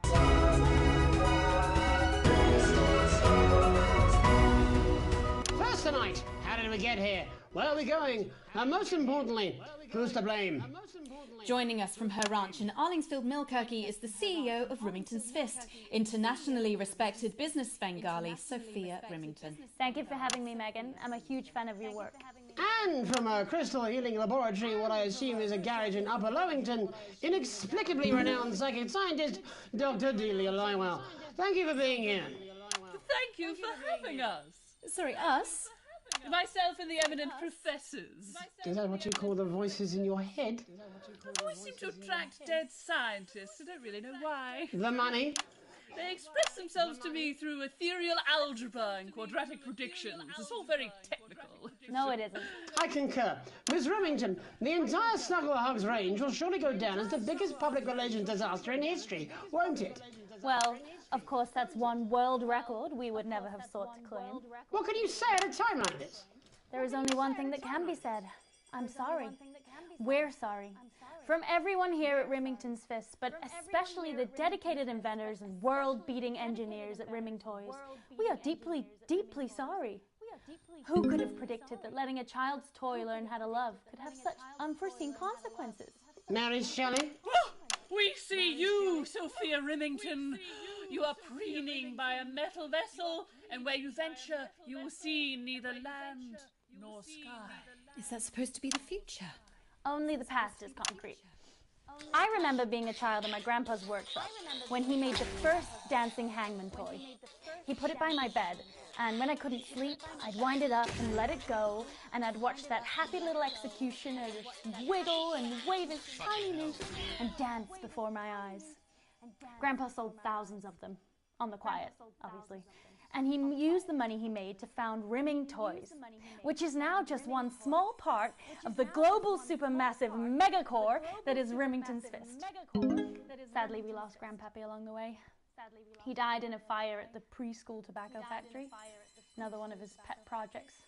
But we never lost his spirit of invention. Yes, I'm not entirely certain what your grandfather's offensive toys have to do with the current predicament. The spirit of invention, Mr. Donaldson. The passion to create, to problem solve. And that is why I'm here today, to tell you about a brand new product we're launching simultaneously around the world from midnight tonight. We said science! Science! We hear its song on the breeze, its breath on the wind, its fart under the covers. How does she do it? Well, please, don't keep us in suspense any longer. Won't be my feature she's making up next. Remington's Fist is proud to present Snuggle Traps. Safety and security in these dangerous times. Each box of Snuggle Traps contains 8 devices, all guaranteed to stop a Mrs. Snugglehugs in its tracks. That's enough for a small lawn or 4 window boxes. And you want to know the best thing? They're only $129.99 a box. Now that is affordable peace of mind. We see you, Jeremy Donaldson. Not now, honey, I'm mid-pitch. The best thing about Snuggle Traps is they're powered by next-generation Flardinium batteries. So, however long the enemy lasts, these traps will outlast them. We see you, Mr. Donaldson. You are screaming and yelling. Your friends are crying. They fear you. And then you're gone. Oh my god, I just got chills. Did anyone else just get chills then? I think I did. I think I'd be more concerned about these traps. Quickly, before we go to the break, these appear to be attractively repackaged landmines. Aren't they dangerous, say, to children? Oh, hell yeah. These are not toys. But they're explosive fun. Sophia Remington, Dr. Delia Lywell, thank you for joining us. When we come back, we'll be taking a look at the situation across the country tonight. Don't go away. We'll be back after these bandages. Was that all right?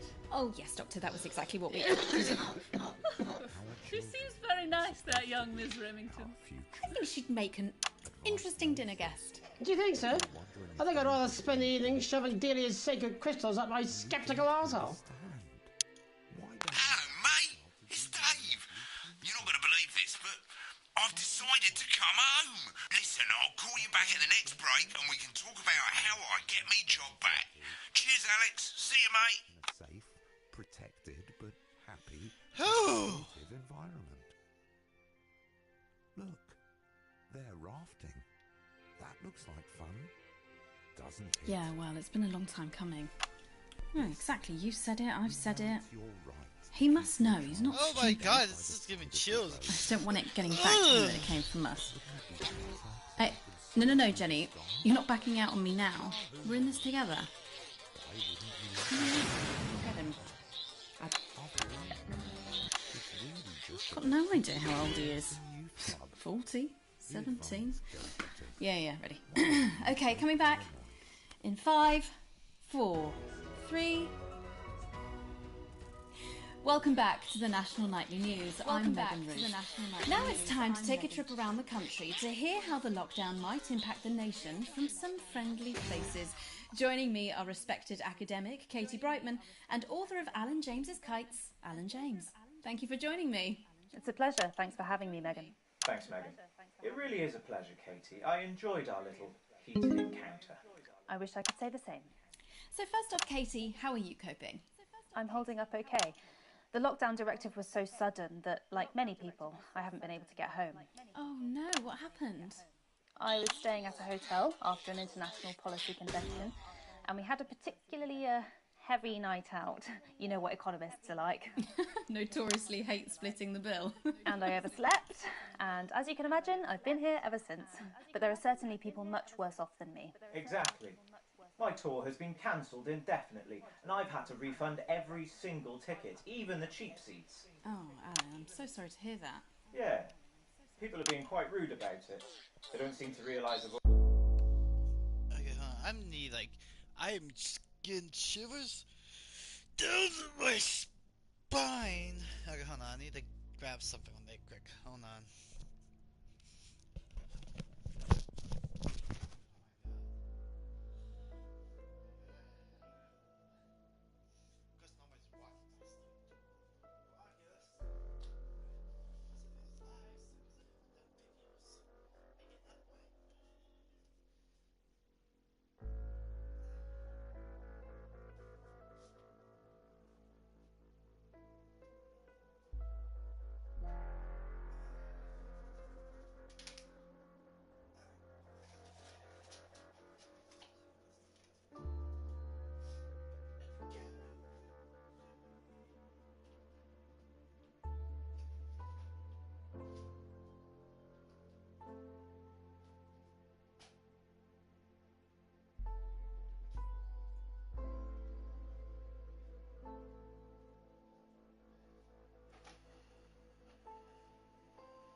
Already spent it filling the beach house with beef. The crisis claims yet another victim. So, this is just a reminder that my book, Alan James's Reich, is now available in paperback. Unbelievable. What was that? You're unbelievable. So, Katie, how do you think this might affect the economy? Should we be worried? Very, Megan. Not to sound dramatic, but this could be catastrophic. Unemployment has skyrocketed, and frankly, it will be a miracle if a lot of businesses can survive this. There you go, scaremongering again, spreading this latest liberal hoax. That's what they want. They want us quiet. Shh. They want us compliant. And they want us inside. A hoax? How on earth can you say that, Alan? Well, I haven't actually seen one of these supposed toys. Have you? Well, no, but... Did you know 3,000 people die every year from regular toys? That's a lot of people. And this is no different. You're just as likely to be hunted down by a yo-yo or a tennis racket. He makes an excellent and persuasive point, Katie. Don't listen to her, Katie. The press are the enemy of truth. She's agreeing with you, Alan, you absolute shit! Well, then I must be wrong. Alan, are you now recanting your statement that these toys aren't dangerous? People are saying they're just like normal toys, and that simply isn't true. Corrupt media lies. And Katie, how do you respond to Alan's claims that Mrs. Snugglehugs might be dangerous after all? I suppose I guess I'm agreeing with him. Thank you, Katie. I appreciate your support. A lot of folks are saying this Mrs. Snugglehug situation will all blow over. Back with a sandwich. Yes, right, exactly. We need decisive action from the government. We need huge financial support to protect our workers and our businesses. We need to support the vulnerable, and we need to repent. Exactly right, Katie. We brought it on ourselves with all our liberal indulgences like art, cake, and healthcare. We need to act now and begin sacrificing our firstborns, or at a push, a beloved family pet. Absolutely, Alan. If we can all successfully come together as a community and perform the ritual, hopefully we will appease the Eat the goddamn sandwich! Katie, could it be any worse? Luckily, over the past few years under Advance, they've invested heavily into health, so the system can actually bear the strain. Is it lucky that the Llama Lords have unleashed a horde of man-made monsters on its own people to conceal the enemy within? We'll will you just stop for 5 fucking seconds? The Global Alliance of Fish People are amassing an army. Amassing an army to kidnap.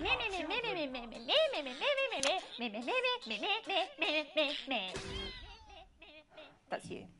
That's what you sound like. But I don't sound like that. Yes, you do. You do, Alan. You do sound like that. And that's why no one wants to be your friend. I've got loads of friends. No, you haven't. I don't think you do, Alan. Yeah, stop lying, Alan. I'm not lying. You are. Oh, good one. Well, I'm telling. Alan James, Katie Brightman, thank you for joining me. Some real food for thought there from two of the territory's leading minds. Any moment now, I'll be heading over to Jeremy, who is going to be bringing us an up-to-the-minute report of the status of the nation. Over to you, Jeremy. Thank you for what I'm sure was a reasonable debate which really contributed to the national conversation. Next, out on the streets, someone who's always doing exactly that. It's Patrick Bannon. Are you there, Patrick? Hello, Jeremy. Yes, hello, I'm here. I'm here live. Apologies for the quality of the broadcast today. Couldn't find any cameramen or women brave enough to come and join me, so I'm out here on my own. Right, and can you tell us what it's like out there? Yep, I can. It's as you can see behind me, the streets are currently completely deserted. So my question, Jeremy, is just how long? I mean, could there be danger lurking just around the corner, waiting to end the fledgling career of this young, promising journalist before his full potential is even realised? Will he die, underappreciated by management, and frankly, if you ask me, very, very much underpaid? I don't think there's any danger of that, Patrick. What's that on your jacket there? Oh, that's actually a sponge. What I've done here is made a snuggle-proof jacket, Jeremy. The network didn't bother sending me any PPE, so I've been forced to improvise. In fact, showing the sort of resourcefulness that would make me an ideal candidate for, I don't know, for example, an anchor position starting whenever they'd like. From your point of view, Patrick, just how safe are our streets? Not safe at all, Jeremy, not safe at all. I'd recommend people staying inside, following government advice, and not putting themselves at any risk at all. Unless, of course, like me, it's for groundbreaking journalism reasons. Mm-hmm. And just where are you, Patrick? I'm in the street, on the street. Which street? I think I'm struggling to hear you, actually, Jeremy, there. Which street? Which street are you on? Oh, which street am I on? Oh, God. I'm just looking for a sign. There it is. I'm on Bannon Avenue. Bannon Avenue? Yep. Bannon Avenue. Yeah, no, I can hear you fine. Yep, I'm on Bannon Avenue on the sign, it says there. Like Patrick Bannon? Oh, yeah, that is like, that's strange, that's a weird sign. I don't know what's going on there. Where are you really? I'm on Bannon, Alright, fine, I'm not on Bannon Avenue, I'm at home, to be honest. Alright, fine, well, I'm in my bathroom, technically, but, you know, I couldn't face it, to be honest, mate. It's, you know, it's terrible out there, I don't want to go outside. They're everywhere. I'm sorry for lying. We don't expect any less of you, Patrick. Can you hear that sound? What the hell's that? I can, yes. I'm no expert, Patrick, but it sounds unmistakably like a tiny fist tapping on your door there. Oh, fuck, it does. Oh, fuck, Jeremy, shit, no! Oh, bollocks, right. Perhaps there's a small queue of tiny fists, each wielding a different gendered household implement, ready to bash in the heads of lying little roving reporters. But you're lying, aren't you? Oh, shit, fucking, listen to me, you bastards! If you're out there, just piss off, you little fucking snuggle fucks! I'm too talented to die! Oh, what the fuck? No! Okay, it's fine. It's fine. Oh, God. Don't worry, Patrick. I'd say you've got a few seconds before they break their way in there and finish you off.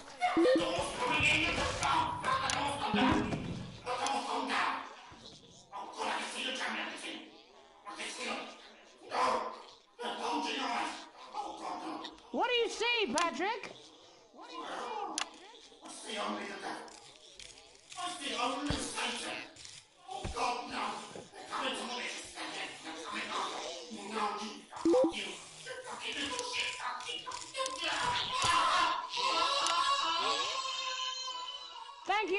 tick for that report, showing the nation, and more importantly management, just where you belong.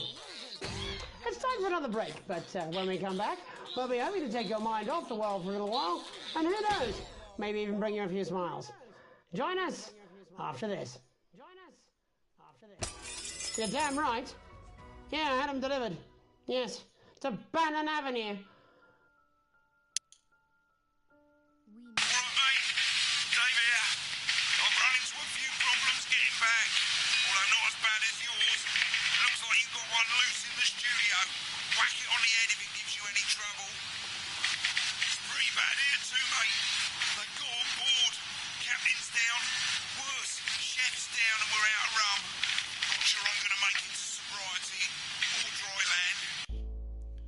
It says hit R1. Which one's R1?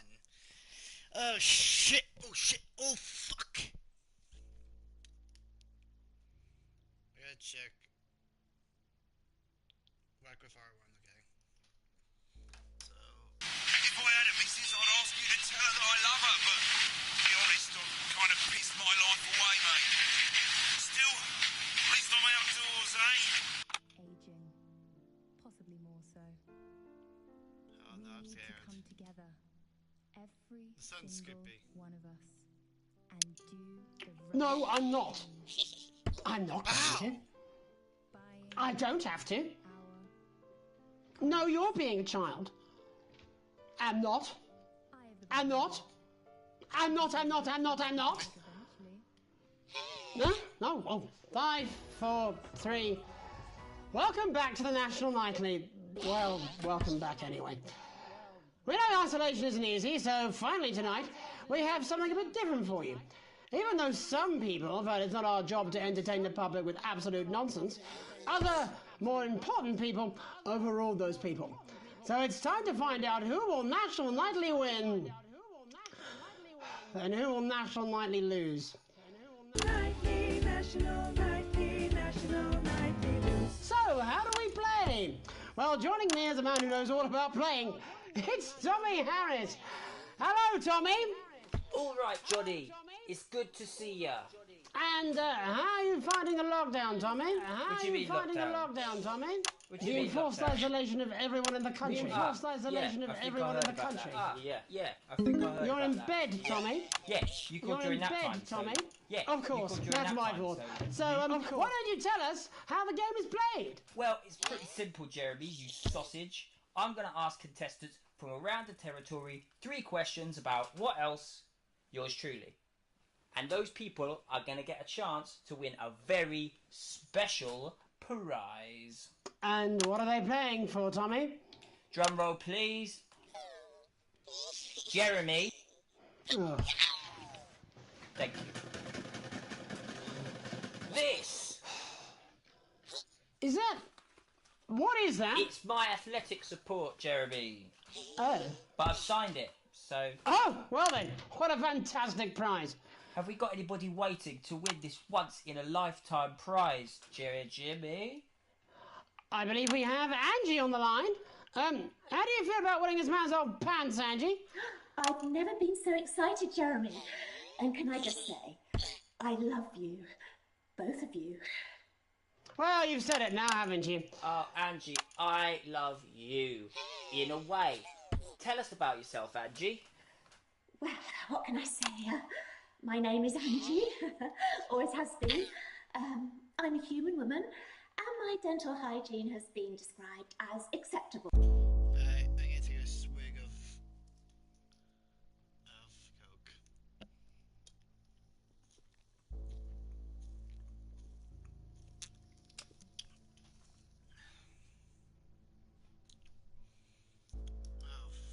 Coke.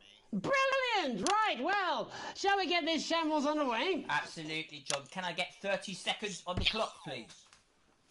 We haven't got a clock. Yeah, I did ask for a clock. So, Well, why don't you start, and I'll stop you when it inevitably becomes unbearable to watch. I love it. All right, here we go.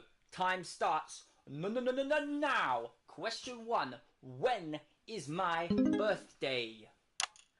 The 13th of August at 7:19 a.m. That is absolutely correct. Question 2. What? I said, what is my favourite colour? Crushed praline 4. Correct, the colour of my nipples. And finally, Angie dear, what is my star sign? That's a trick question. You were born outside of the human understanding of the cosmos. Unbelievable, that is correct. Stop the clock. Wow, that really was tough to watch. How did you do, Tommy? Well, Angie, my love, you got every single question right. Which of course means you lose and win absolutely nothing. Thanks for playing, Angie. Bye. Do we have another contestant on the line, Jelly Bean? We do indeed. We should have Sonia Hartleach. Are you there, Sonia? Of course I am, Jamie, darling. Thank you for being here, Sonia. Oh, there you are, Tommy. Mwah. Let me guess, you work in theatre, don't you? Is it that obvious? What gave it away? Was it the glamour or poise? It certainly wasn't your inherent sense of humility. Tell us about yourself, Sonia. Oh, well, if you must play this game. I am a theatrical agent. I represent the likes of Rudy Beefman, Samuel Coffeecup and Jodie Carpetburn, amongst others. And how's the lockdown affected you, Sonia? Well, they may have closed the theatres, shut the studios and boarded the cinemas, but they won't get me that easily. How are you managing without any work? Due to a savvy clause in all of my artists' contracts, I am able to claim my 15% from their unemployment benefit. Wow, that certainly is sharp. Standard stuff, standard stuff. And can I ask, where are you speaking to us from? Well, I work from home, you know, to keep costs down. And who's this? Oh, well, you know, when they gave the order, I was actually mid-meeting with a client, so we've been isolated together. No fucking way! What the fucking fuck? Is that Tommy Harris? I'm a huge fan. Can I just tell you how bloody brilliant you are? Actually, Jeff, we're about to play a game, aren't we, Tommy? We got time. Well, if it's not too bold, I think I am in love with you, Mr. Harris. No, it's not too bold. That's all right. Don't worry. Hey, I'd love to show you some of my stuff. I've been working on some new shit. Well, at least you're already aware. During lockdown, we've been workshopping some of Jeff's ideas for much younger children, haven't we? People still let you near their children, do? Yeah, that's right. Yeah. I've been developing some shows for younger children. Well, we'd love to see it, wouldn't we, Gerbil? We'd love to Absolutely dying to. Right, so, what do kids love? Timely child support payments from their absent fathers. Shallow and overproduced musical numbers. That's right. Animals! So, I'm trying to address the things that kids need to know, but through a medium that they'll understand. Do you understand? I think, yes. I think so, yes. Jeff's one of my best clients, aren't you? I am, yeah. So, the first one we've been working on is called The King of the Jungle's Mortgage Repayment. It's about a lion who's having problems with his interest rates. I see. Does he have a broker? He does, yes. He's a porcupine. How did you know that? Well, your work is universal, darling. It speaks to people. I'm going to say something to you, mate. I think you're onto something here. Oh, the bear, yes. Right. This one is much better. So, this one tells the tale of Mr. Bear. Now, Mr. Bear is a very sad bear, because all of the other bears don't think that he'll amount to much, and they tell him that his plays are lazy and derivative. Well, I think you're onto something there. Now, Mr. Bear is a tragic figure. Picture this.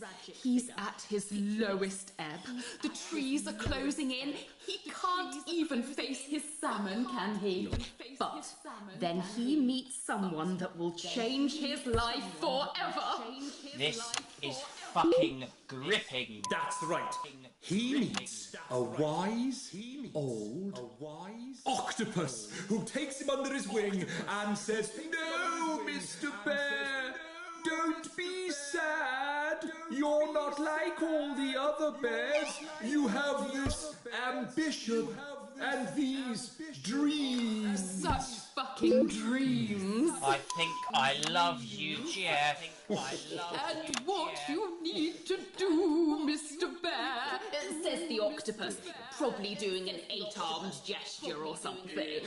What you need to do to find happiness in this crazy old forest is you need to set yourself more realistic goals. It's called Mr. Bear Lowers His Expectations. Wow, you really have taken yourself to new depths. So what do you want children to take away from this? Oh, fuck shit. Oh. What? I said a more realistic worldview. Are you alright, Jamboree? It's Jeffrey. My name is Jeffrey Donington. No, stop. How does it end? We need to know how it ends. Well, all the animals learn a thing or two about inevitable mediocrity. And Mr. Bear settles down near to his parents' cave, stops trying to make his band happen, and he goes into bear telemarketing. Becomes a bear maths teacher. Oh, and we end...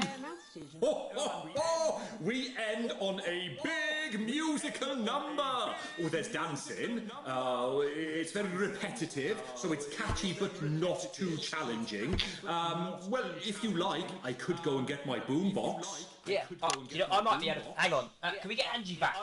Why not? The more the merrier, as they say at orgies. Right, I'll just fill then, shall I? Coming up in a moment, it's the world premiere that nobody saw coming. Lights! Or wanted. At all. I can only apologise in advance for what we're all about to endure. How do you turn the fucking thing on, though?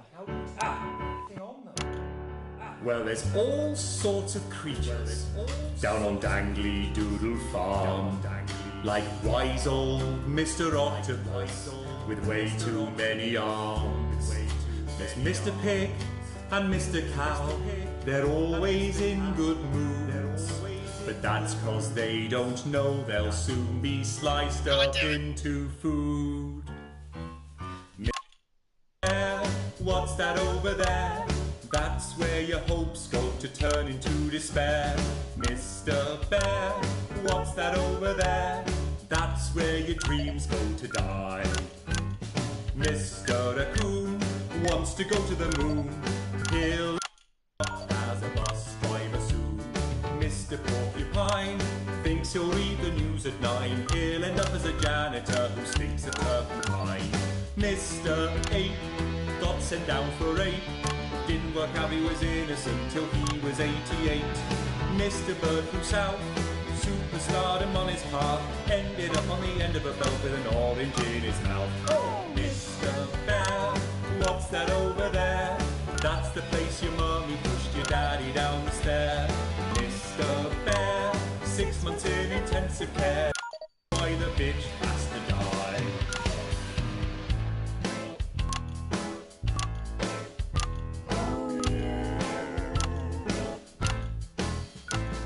The farmer thinks the dangly doodle creatures are asleep, but Mr. Bear's a swinger like the pigs and cows and sheep.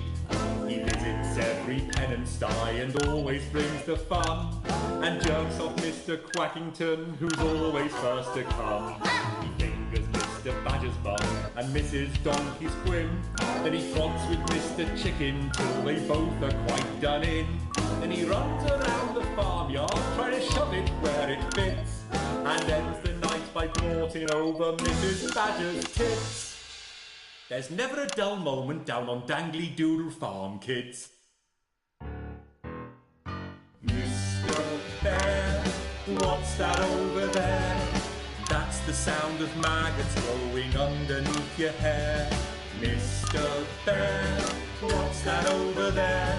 That is your friends in a pie. Yum, yum. Mr. Bear, what's that over there? That's a giant spider in the shoe you want to wear. Mr. Bear, what's that over there? That is the end that is nigh. That's where your friends go to lie. That's how you'll die. Well, that seems to have pretty much run its course. That's all we have time for tonight. But before we go, I just wanted to leave you with this final thought.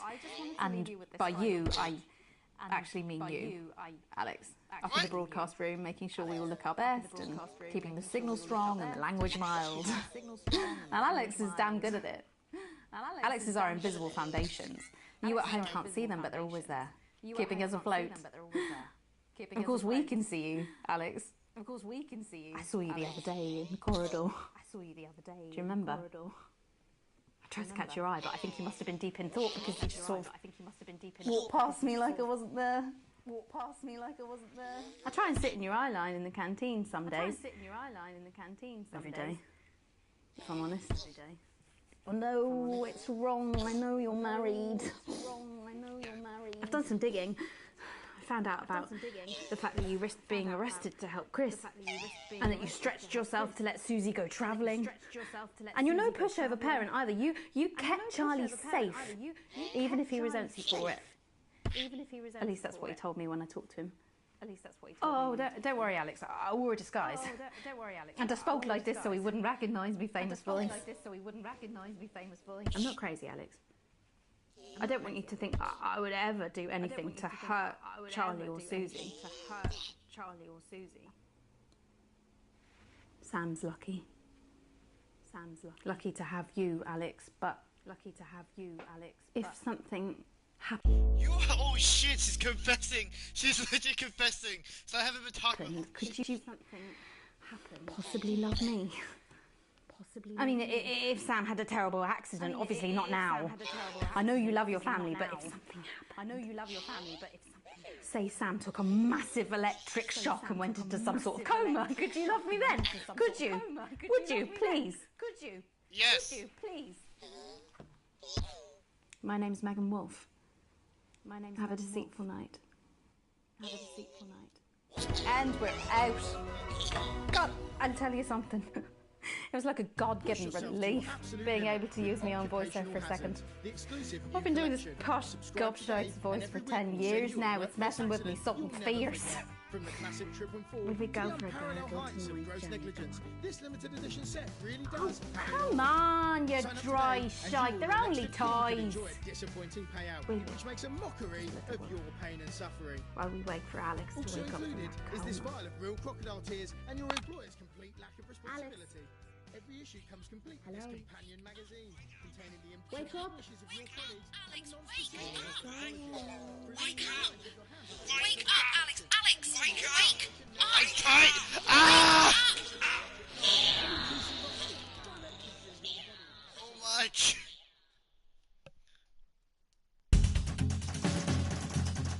I should have just got attacked.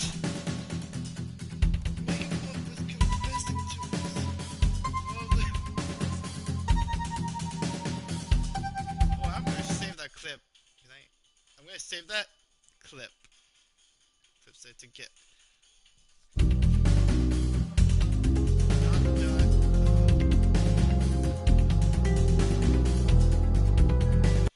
She just confessed to us. She was not. We were lucky to have her.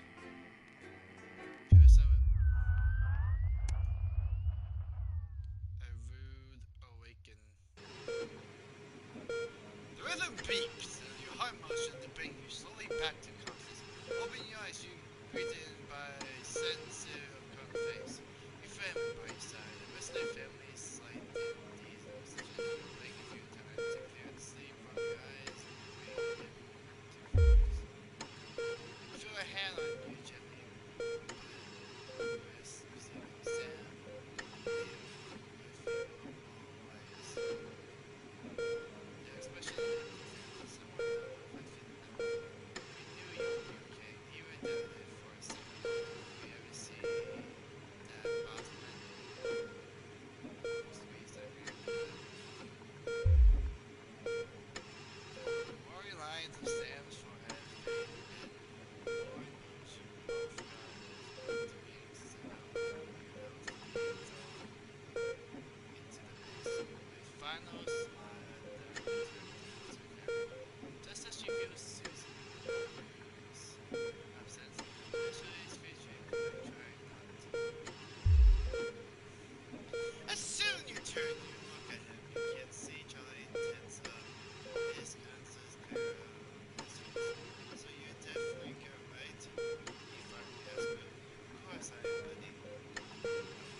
expensive. Fuck yeah, I'm already in debt.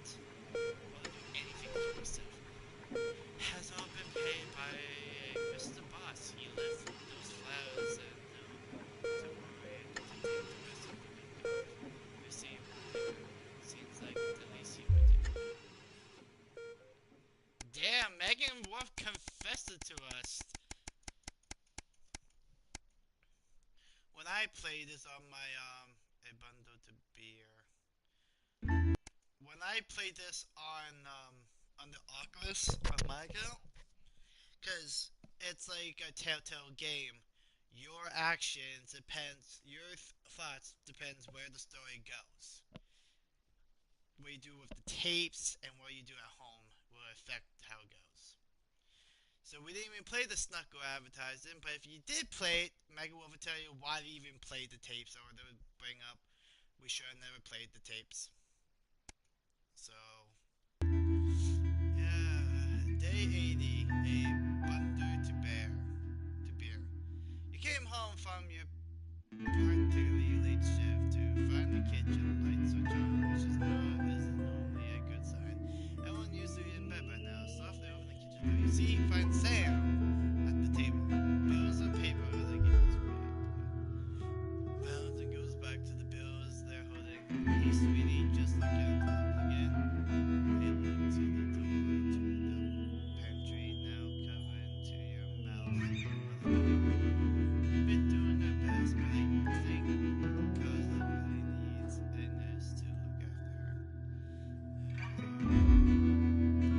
I've been staring at the windows all night, tears in their eyes. Sam takes your hand.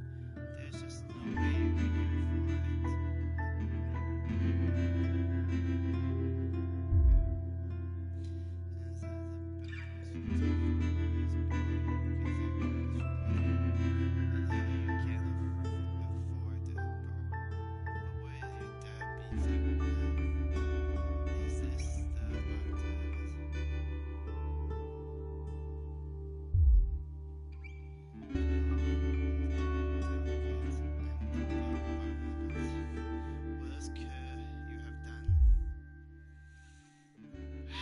Shit.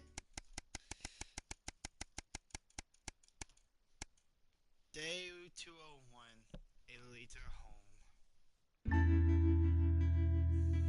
Sam's out to work tonight. Charlie's staying at a friend's house in yours.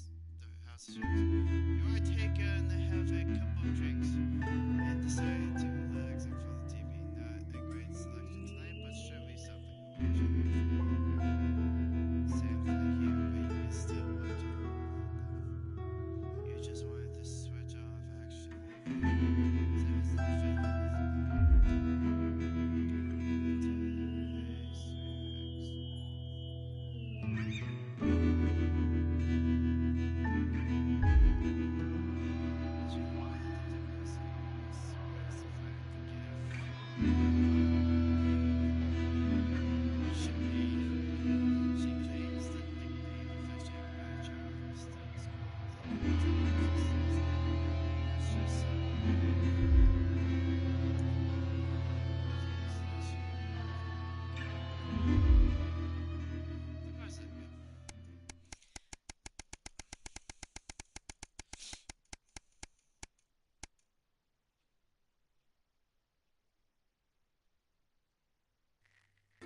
Here we go.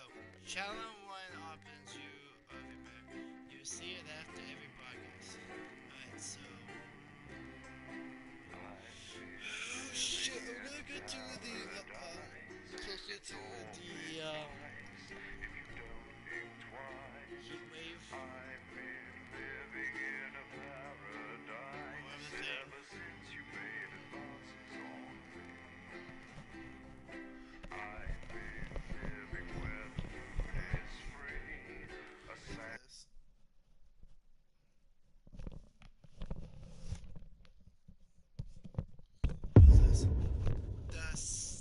Silence.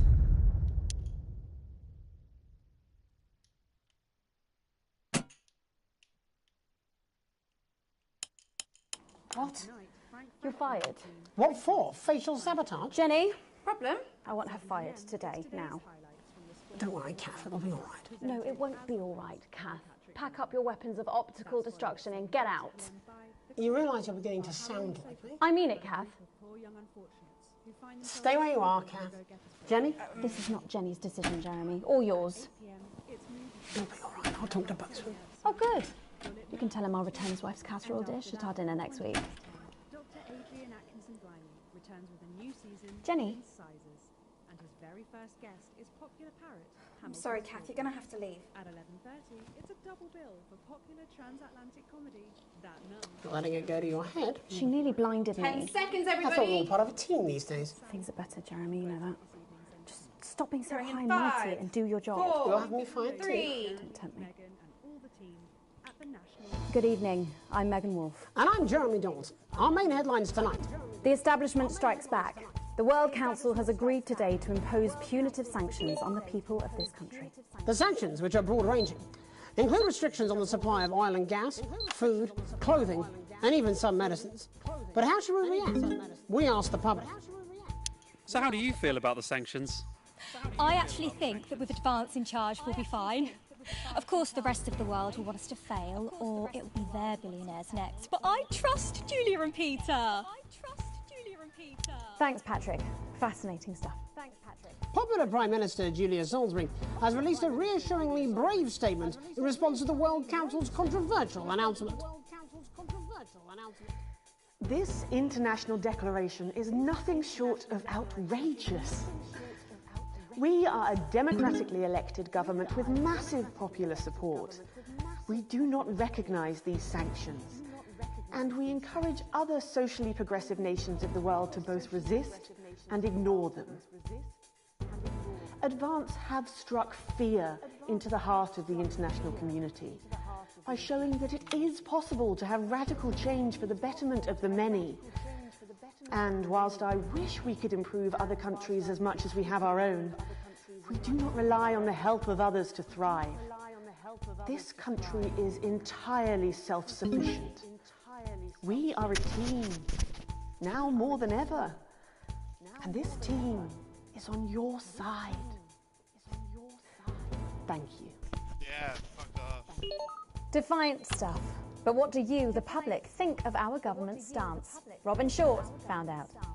Hi there, I was wondering if you could spend a moment to give us your thoughts on the government. Honestly, I think they're doing a great job. I know the assets and world checks have made the difference for us for the cost of the little one. And people seem, happier in the main. I always said things would get better with a woman in charge. A Flard day's night. Following the release of the Flardmaster 5000, production of Flards are at an all-time high, requiring the new manufacturing facility in Grizzleford to move to 24-hour-a-day production. With people finding more and more uses for the ever-versatile Flard, the team at Remington Cyst certainly have their hands full keeping up with demand. So, is there anything better than a handful of Flards? We asked Patrick to find out. Patrick? Do you have an opinion of Flards at all? Oh my god, I love Flards. Doesn't everyone? Do you even remember when we didn't have Flards and we had to rely on words? I'd never go back. The delicate sound of thunder. A frightening start for commuters this morning, who were confronted by a somewhat sinister sight as they left their trains. Many travellers reported feeling intimidated by the silent figures who stood motionless outside every major station in the capital. Radical extremist group Disrupt, who organised the show of strength, refused to comment on the meaning of the strange protest. Or to apologise to this presenter for making him drop his morning bagel in surprise. But how do we feel about these somewhat radical extremists and their upsetting methods? Robin found out. Can I ask your opinions on Disrupt? Are those the guys in black with the orange fist thing? That's right. Can I be honest? Of course. This is journalism. They scare me a bit. Bubbling up, intrepid scientist Dr. David Wong and Dr. Ingrid Sforsborg-Hawkinsford today sent a blueprint of the escape craft in which they hope to finally leave Dante's taint. With expert opinions of the plan running the gamut from optimistically engineered to that looks like something my granddad made in his shed, it sounds like the unfortunate team are going to need all the thoughts and prayers they can get. So what should we think about the escape plan? Patrick Bannon again. So I'd imagine that you think this is a great plan. Oh my god! How did you know? It's a brilliant idea. I hope everyone gets behind them so that they know that we're with them. In spirit, of course. I can't actually go diving because I'm scared of salt. I am not a number. Applications finally opened today for the new Advanced Team Membership Cards, a scheme by the government to allow fast access to all the new public services being introduced daily. The team membership cards are entirely voluntary, but will be recognised as legal identification by all major organisations, including the police, banks and, rightfully, pubs and bars. And of course, there's no charge, Jeremy. That all seems too good to be true. Well, you've always been a cynic. But most importantly, what should you, the public, think about the new team membership cards? Team membership cards? Oh, yeah, fantastic. I'm applying today. I mean, why wouldn't you? What are these protesters doing that they don't want us to know who their names are? Besides, have you seen the savings you can get? I'm getting one for the little one as well. Oh, how adorable. Yeah. Going to be a proper little team member, aren't you? Yes. He smiled. He smiled. And finally tonight, back of the net, popular sports personality Johnny Hamsleeves and his fiancée Tiffany Lamour was spotted out today doing a little shopping for what many are already calling the greatest wedding ever. We can only assume that Tiffany's latest show, My Teenage Secretions, has sold better than expected, as by the looks of things, the whole affair's about to become more expensive than Lil C's shoe collection. I don't know who that is. But what should your opinion be of this extravagant display of wealth? Oh my God, fantastic! Wise words there. To tonight, in a bit of a switcheroo, it'll be Jeremy in the culture chair, spitting rhymes with popular rapper Jay Zus. And then we'll both be chatting with a familiar team of thespians set to take the nation by storm again. That's all coming up on tonight's National Nightly News.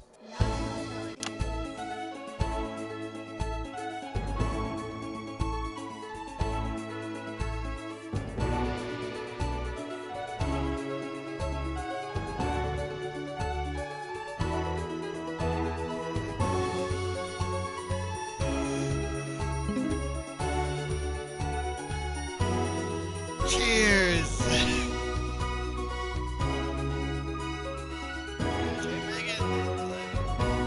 First tonight, thankfully, some news as we return to our main story. The World Council today agreed that punitive and potentially illegal sanctions should be imposed upon this country. The sanctions, which come into effect immediately, aim to stop the flow of food, fuel and even some medicines from reaching your pockets. Tonight, we have guests from across the continent to discuss this unprecedented situation. For Advance, Peter Clement is at his home in Lamfordshire. Are you there, Peter? Yes, I can hear you, Jeremy. Thank you for having me. A momentous day, Prime Minister. Are you shaken? Oh, I don't scare that easy, I'm afraid, old son. And neither do the people of this country. Well, joining us is Ivan Vodovich, Foreign Minister of Kyrgyzstan. Ivan, thank you for being here. Great pleasure. You, Megan Wolf, are like strongest guard of Labour camp who wake up inside body of crazy, expensive prostitute. In my country, you will be worshipped as a god. Okay. Minister, as one of those arguing most strongly for these sanctions, how do you feel about Advance's defiant stance? Advance is like man who thinks he has a big career in movies land, when actually he in dirty sanitarium, screaming at me and holding tiny penis in hand. It's clearly not from Svenland, then. We have like some of the cleanest mental health facilities in the continent. And welcome to Svenland's Minister of Mojo, Björk. I'm sorry, we don't appear to have your surname. It's just Björk, yeah. We don't use things like socially divisive surnames. Minister? It's just Björk. Minister? Right, Björk.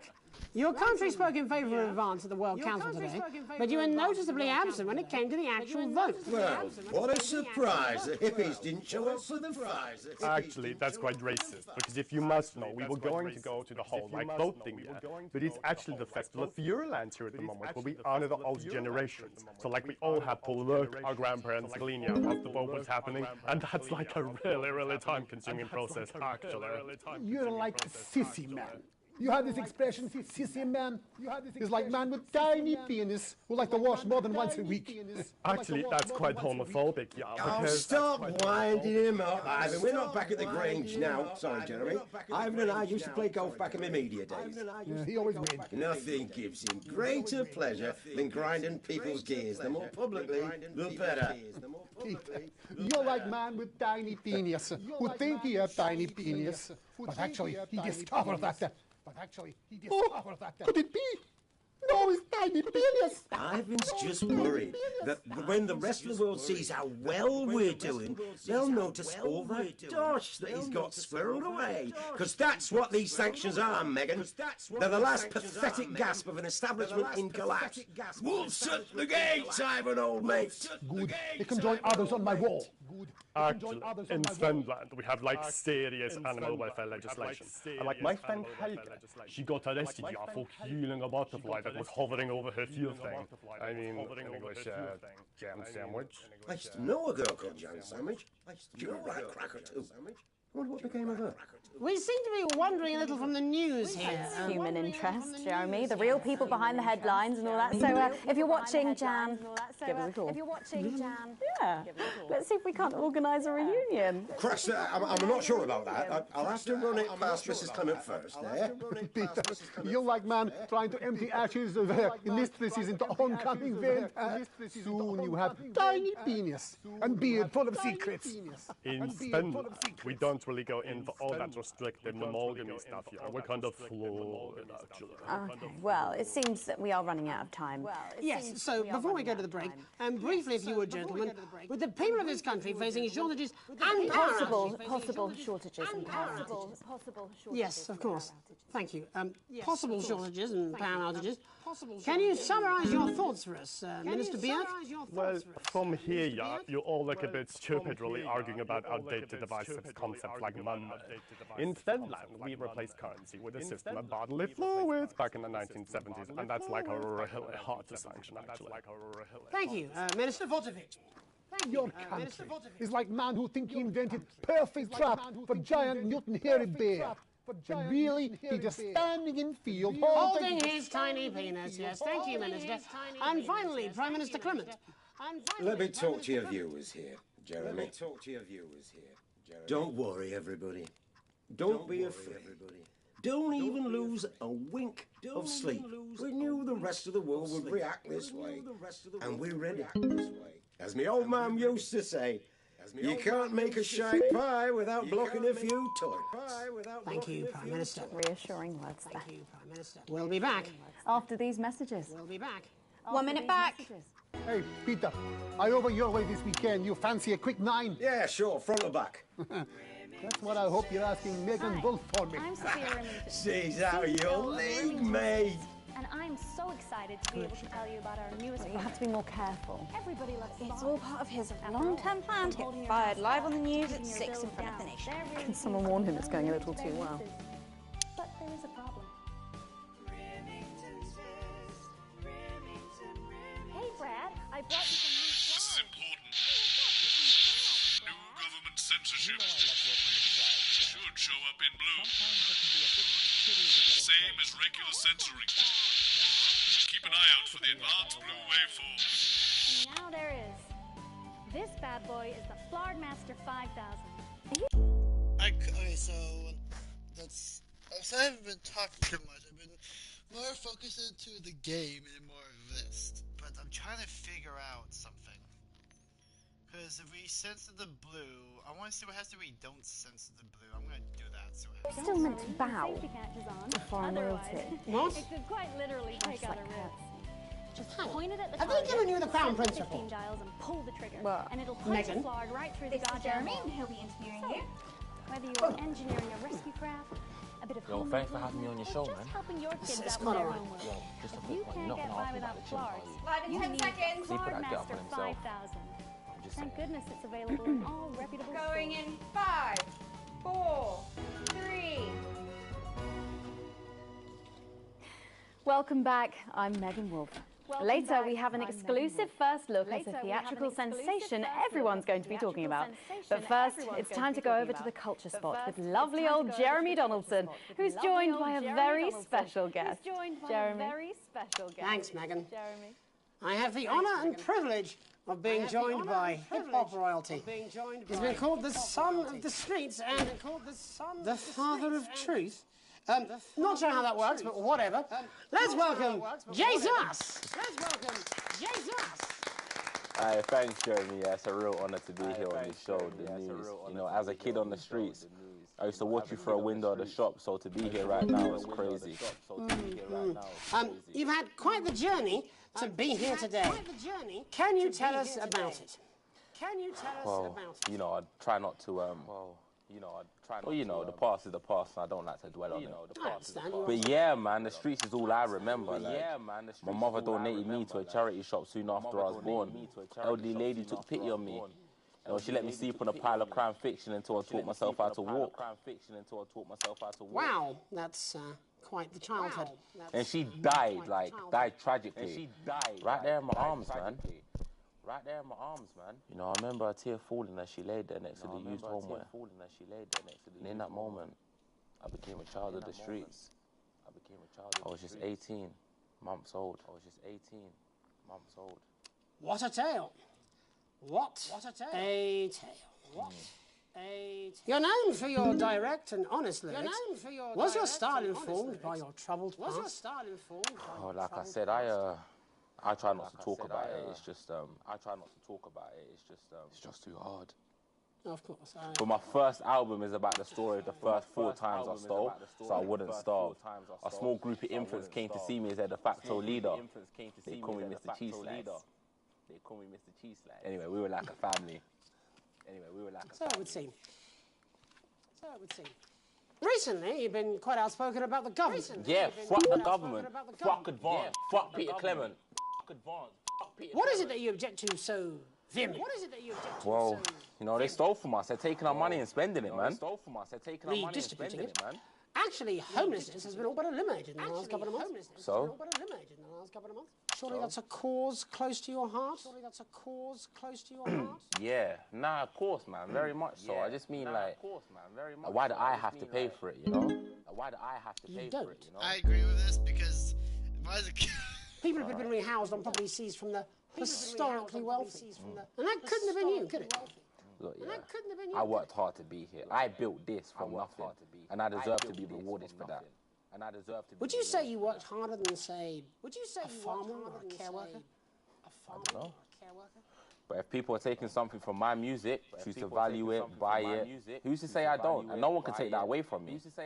Not even to help, say, vulnerable children? Mr. Cheese Slice. What is it you're trying to say? I just don't understand where you've placed yourself politically. I mean, is it ideological or is it tactical? Well, it's more of or like... maybe it's hereditary. Stop trying to tie me in knots with your words, Jeremy. I let the music speak for itself. And the people agree with me. Well, that remains to be seen. But you have given me a very easy segue out of a conversation that I promise you was much more painful for me than it was for you. So here he is with his hit song, Mrs. Ludlow's Tears. Oh no, I'm going to do something a little different. It's a new single I've been working on. Oh, so this is unapproved, is it? Yeah. You love it. Excellent. Don't worry, we've got a state-of-the-art censorship system. What's the worst that could happen? So here he is with a new song. Aren't we lucky? It's Jesus! First, you're gonna pay up. You're gonna pay back.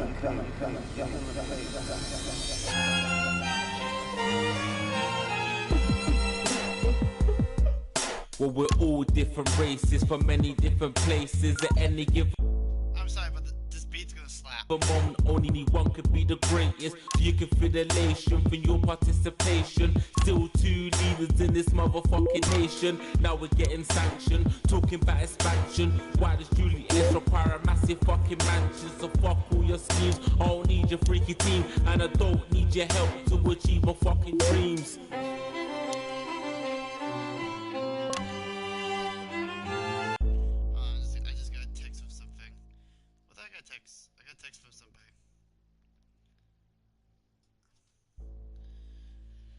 Oh shit! I got just a text from one of my friends. Hold on.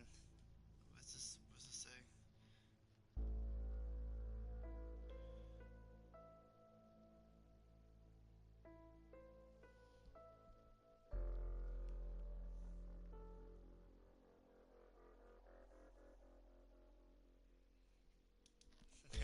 Anyways, let's just continue.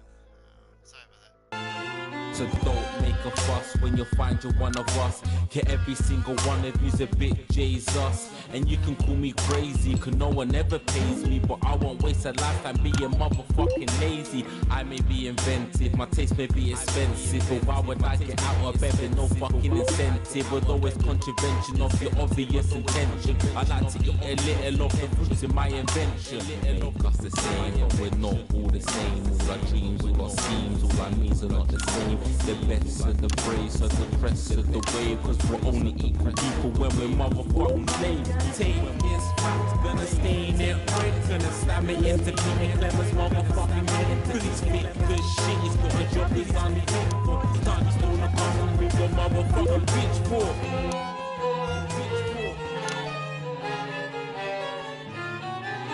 So this is for the snubs ones, the push and the shove ones, the folks to feel the burden of their motherfucking loved ones who had plenty like a motherfucking Bentley, the ones who now finding that their bank accounts are empty, the ones of aspiration, who actually flee a nation, the ones who built a business out of dreams of perspiration. There's all sorts of people, the good and the evil. It only takes a glance to see we're not all equal. You make us the same, but we're not all the same. All our dreams, all our schemes, all our needs are not the same. And the best of the praise, so the rest of the ways, cause we're only equal people when we're motherfucking slaves. Take this fact, gonna stay there red, gonna slam it into Peter Clemens' motherfucking head. Cause he's fake as shit, he's got a job he's unfitful. Touchstone of puzzle with a motherfucking pitchfork. Get out of your seats, get your asses in the streets, set a fire in the building, let them feel some fucking heat. Take your hate to go getters, those squilling many letters, and burn them on the powers of advanced fucking letters. Gonna take this fact, gonna stain it red, gonna slam it into Peter Clemens' motherfucking head. Cause he's fake as shit, he's got a job he's unfitful. Time to stone a puzzle with the motherfucking pitchfork. Chase that dream, you don't need the fucking team. And advances little dances on as harnesses and steams. Cause they're stale and corrupt, then your anger spread your hearts and your minds and your fists to the strong. Your minds and your fists to the strong.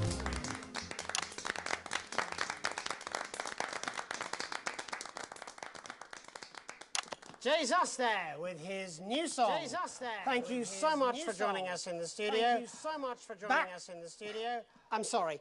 I'm sorry. I may not agree with you, but I'd just like to offer you an apology. I've just been told that there was some kind of issue upstairs, and an attempt was made to censor some of your notes. What? Are you joking? I'd just like to say to you and everyone at home that this was a mistake. This is absolutely ridiculous. This is absolutely ridiculous. Here at the National Nightly News, we pride ourselves on remaining neutral, unbiased, and independent of any outside interference. You have my word. We will never censor ideas. We will never censor. Back to you, ideas. A bit of dangerous language there, sorry about that. Well, thank you to little Jeremy Donaldson for providing our culture spot. Coming up, we'll be speaking to a couple of familiar faces about their upcoming dramatic outing. Don't go away. We'll be right back after this. We'll be right back. That's the ad. Just a reminder. Fixing that old VCR. No, this is ridiculous. Last ad break. Just a mix-up, I'm sure. Now, if you come with me, I really do have to ask you to trust leave me. it. My father's going to hear about this. I understand. This is unbelievable, Megan. I don't know what you're talking about, Jeremy.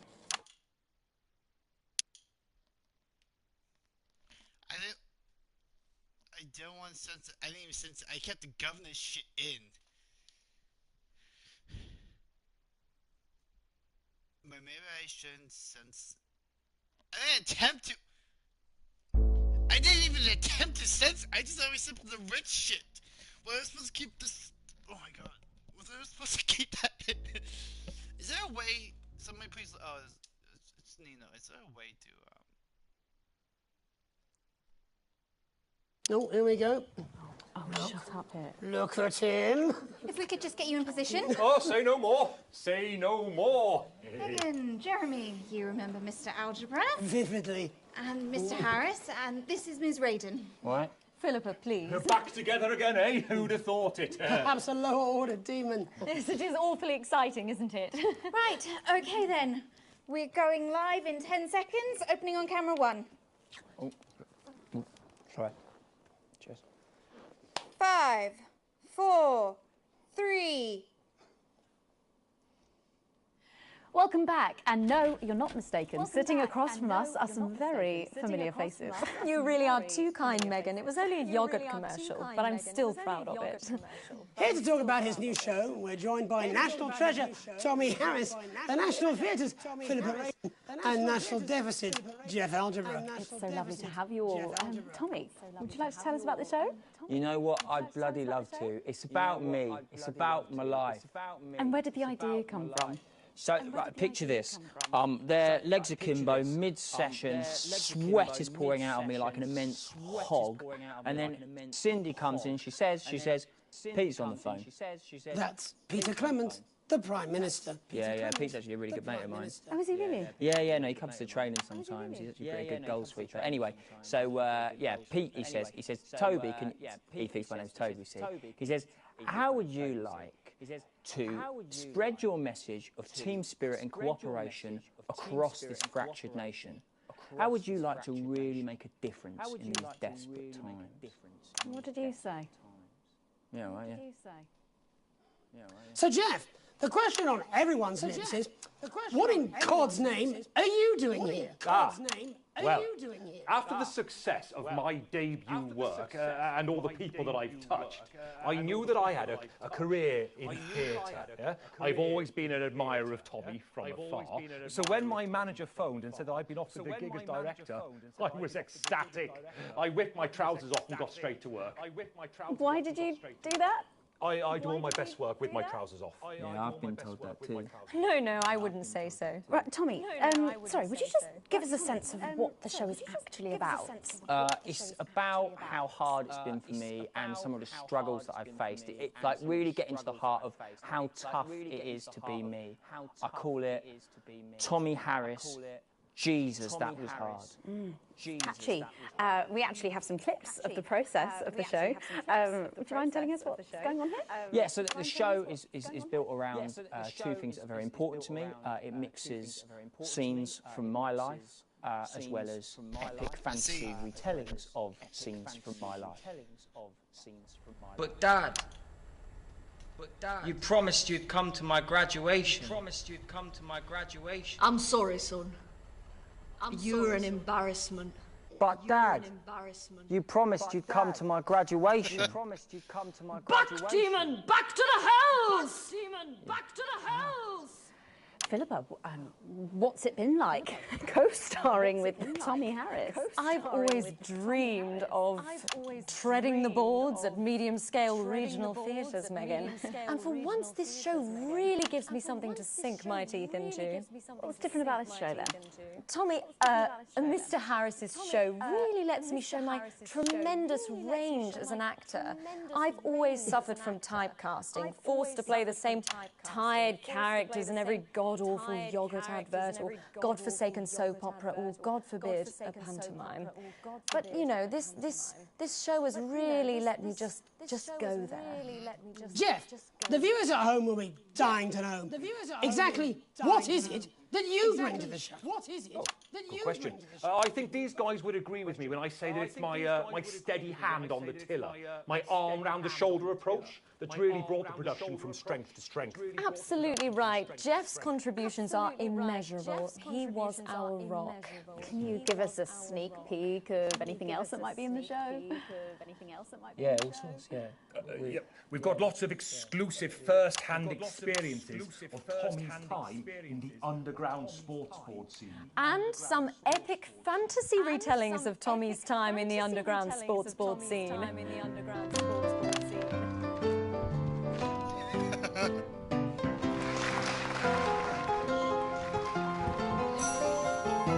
You'll never take the sacred path! And am I right in saying this was officially commissioned by the government? Yeah, all paid for by the taxpayer, which, you know, to be honest, was actually a lifesaver, really. Yeah, I think it's fair to say that without Advance's support, we'd have had to cut the finale. Which, frankly, would have been a travesty. Oh, God, Jesus Christ! Goodness, you did this every night. Absolutely. It's a metaphor. Absolutely. For what? It's a metaphor. For what? Death. And the public are footing the bill, are they? Too bloody right they are. Between the cost of my tour bus and the dry cleaning of my ties, I'm barely scraping a profit here. Amazing. And where can the folks at home come and see this for themselves? We're performing all over the nation, And people can see it for absolutely free, all courtesy of Advance. Isn't that incredible, Jeremy?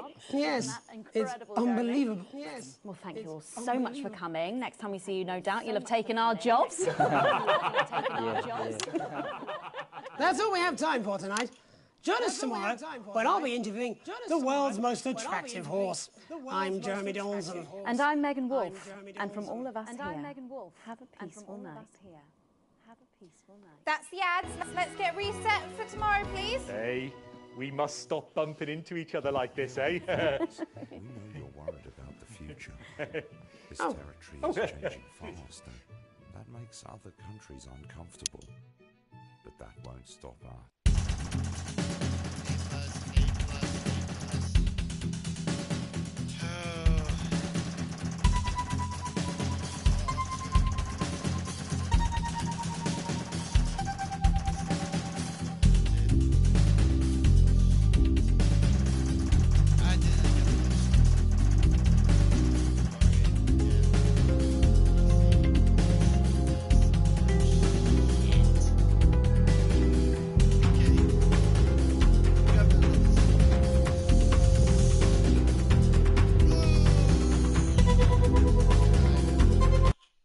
Keep continuing on doing this.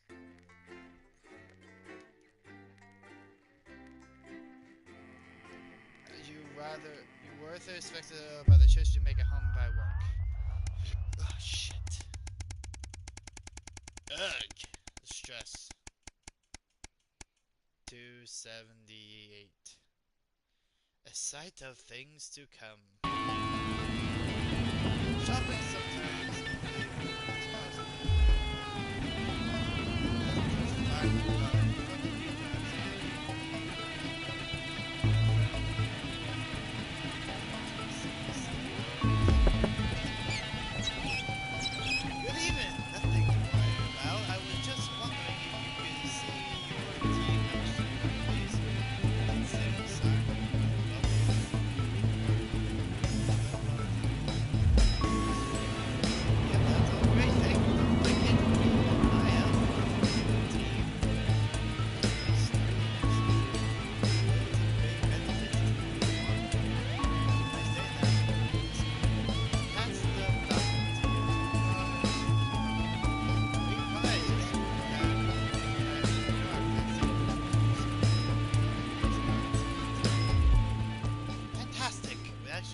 Prizes. I hope we win the lottery. We need to become a lot so we can stop being debt. We're in it. Innovation worth ignored. It's Saturday day. You're a few days off and you made the most of it. But late afternoon draws on. The business sits parping to food start next week. The channel got its mandatory work event. Bosman was very quick to tell you. Also, don't dare be late. You're a skip work. We're going once you can't do it again. Let's go. No, we gotta go. Let's get ready, right? We can't be late because we were late. And Nashville News Night. Damn! I'm Alex Walson. Pause for a second to take it. Feels like coming home. It's Emily Justice. You sat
Let's welcome to Dr. Andrew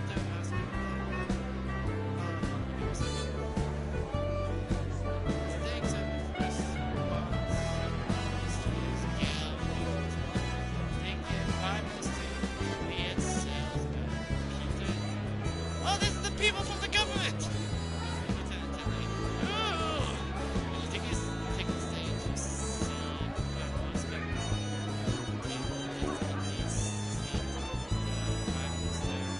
As well as boss, Megan, and some other very well-to-do title. Oh, so Megan, so wait. So Prime Minister as well as Bossman, Megan, and some others. Oh, guys, Jerry there. That explains it. Are you as handed as to save your ways? Make a joke thanking David for feeling you will know him too. Most of the break laughing when you see that neither Prime Minister or Prime Minister smile. And no one does Bossman needs to be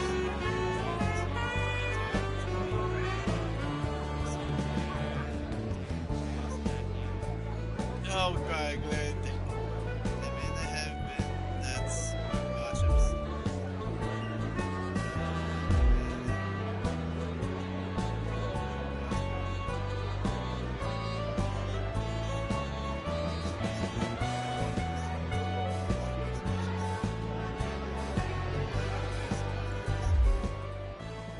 Oh, God, so we didn't get everyone left, and didn't get the prime.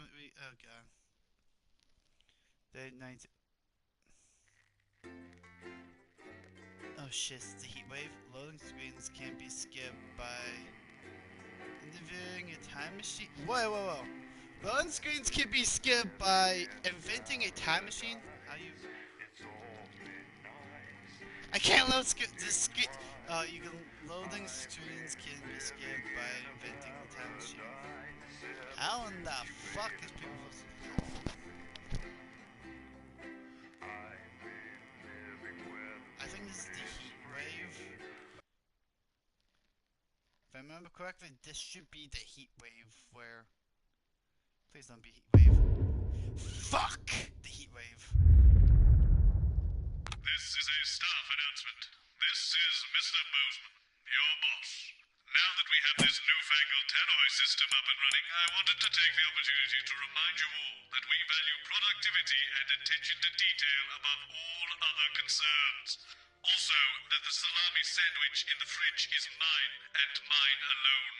Bozeman out. We'll be going live to the newsroom. But before that, let's take a quick peek at tonight's... I'm sweating like Peter Clement and an off-license here. Okay, we're working on it. What, you've got someone to hose down the sun, have you? Yes, they've just strapped on their wax wings. Classical illusions are no substitute for air conditioning. You know, I genuinely thought you'd be in a better mood today. She's not even here. Yes, but he is. Our gun-toting handler. Who, Andy? I don't know what the fuck his name is, do I? He's here to keep us safe from people like Disrupt. More like keep us in line. I hate guns. Give me the willies. 10 seconds, everybody. So, we've got any actual real news tonight? Well, the world's on fire. That good enough for you? Going in 5, 4, 3... Good evening, I'm Jeremy Donaldson. Our main headlines tonight. Siege mentality. The World Council today established a military blockade to enforce the unjust and punitive sanctions now entering their 10th week. In a statement from team headquarters a short time ago, Prime Minister Julia Salisbury issued a commanding response to this unprovoked escalation. The World Council should make no mistake. This blockade and the illegal sanctions it seeks to enforce are an act of war and will be treated as such. Any incursion, however slight, into our territory will be met with swift and deadly force. You have been warned. Three's a crowd. It seems the celebrity wedding of the decade might have been a touch busier than expected. In a photo leaked today, it appears the union of football star Johnny Hamsleaves and his bride, Tiffany Lamore, may have had a few uninvited guests. Hundreds lined the street to celebrate with the happy couple. Eyewitnesses say a cheer went up as the blushing bride passed by in her carriage, shaped like a bacon sandwich, which is said to be either a protest against the meat industry or a mix-up at the carriage factory. In it to win it. Exciting news from Advance today with the announcement of a new monthly prize draw for all team membership card holders. Every month, lucky winners from across the country will be picked at random to receive what Team HQ are describing as unique prizes worth more than money used to be. Take-up on the scheme has been much higher than expected, and if this lucky winner's delighted face is anything to go by, it looks like pretty soon everyone's going to have one. Kiss me, Flardy. The nation's favourite all-rounder, the humble Flard, has risen to new heights today after a surprise announcement. The news that Flard fans all over the territory have been waiting for is finally here. In a statement met with universal delight, Remington's Fist unveiled the next chapter for that faithful family favourite, the Flard. Advance have come to a deal with the manufacturing giant, reportedly for a whopping 4 million units, and have been named the territory's official Flard supplier. Sophia Remington, seen here sealing the deal, marked the occasion by releasing 14 Flards into the sky as a symbol of peace and prosperity. Leaders shipping out. The trap scientists undertaking a bold escape from Dante's taint have revealed which of their two erstwhile leaders will spearhead their journey to freedom. While throughout their careers it's been clear that Doctors Wong and Swarsborg and Horgensford have worked best together, it seems one of them is now going to be taking a back seat. Dr. Wong has always been the riskier of the pair, willing to push further and faster in the name of progress. We all remember his now infamous exploding chimp trial. Let's hope that getting the team home sooner doesn't mean they cut too many corners. Burning down the house? The capital was put on high alert last night after disrupt terrorists set an emblematic fire in the heart of Parliament Park. Violent conflict broke out at the demonstration after a mob of so-called protesters from the radical group launched an unprovoked attack on community cohesion officers in attendance. While the burning fist of resistance certainly seems a powerful image in these difficult times, fire officials were quick to point out that had they not arrived in time, and I quote, the whole bloody city might be yesterday's burnt crumpets. All this, and I'll be talking to some people with fascinating medical conditions, as well as one of the contenders in this year's Feline Football Championship, and her proud owner. That's all up on tonight's National Nightly News.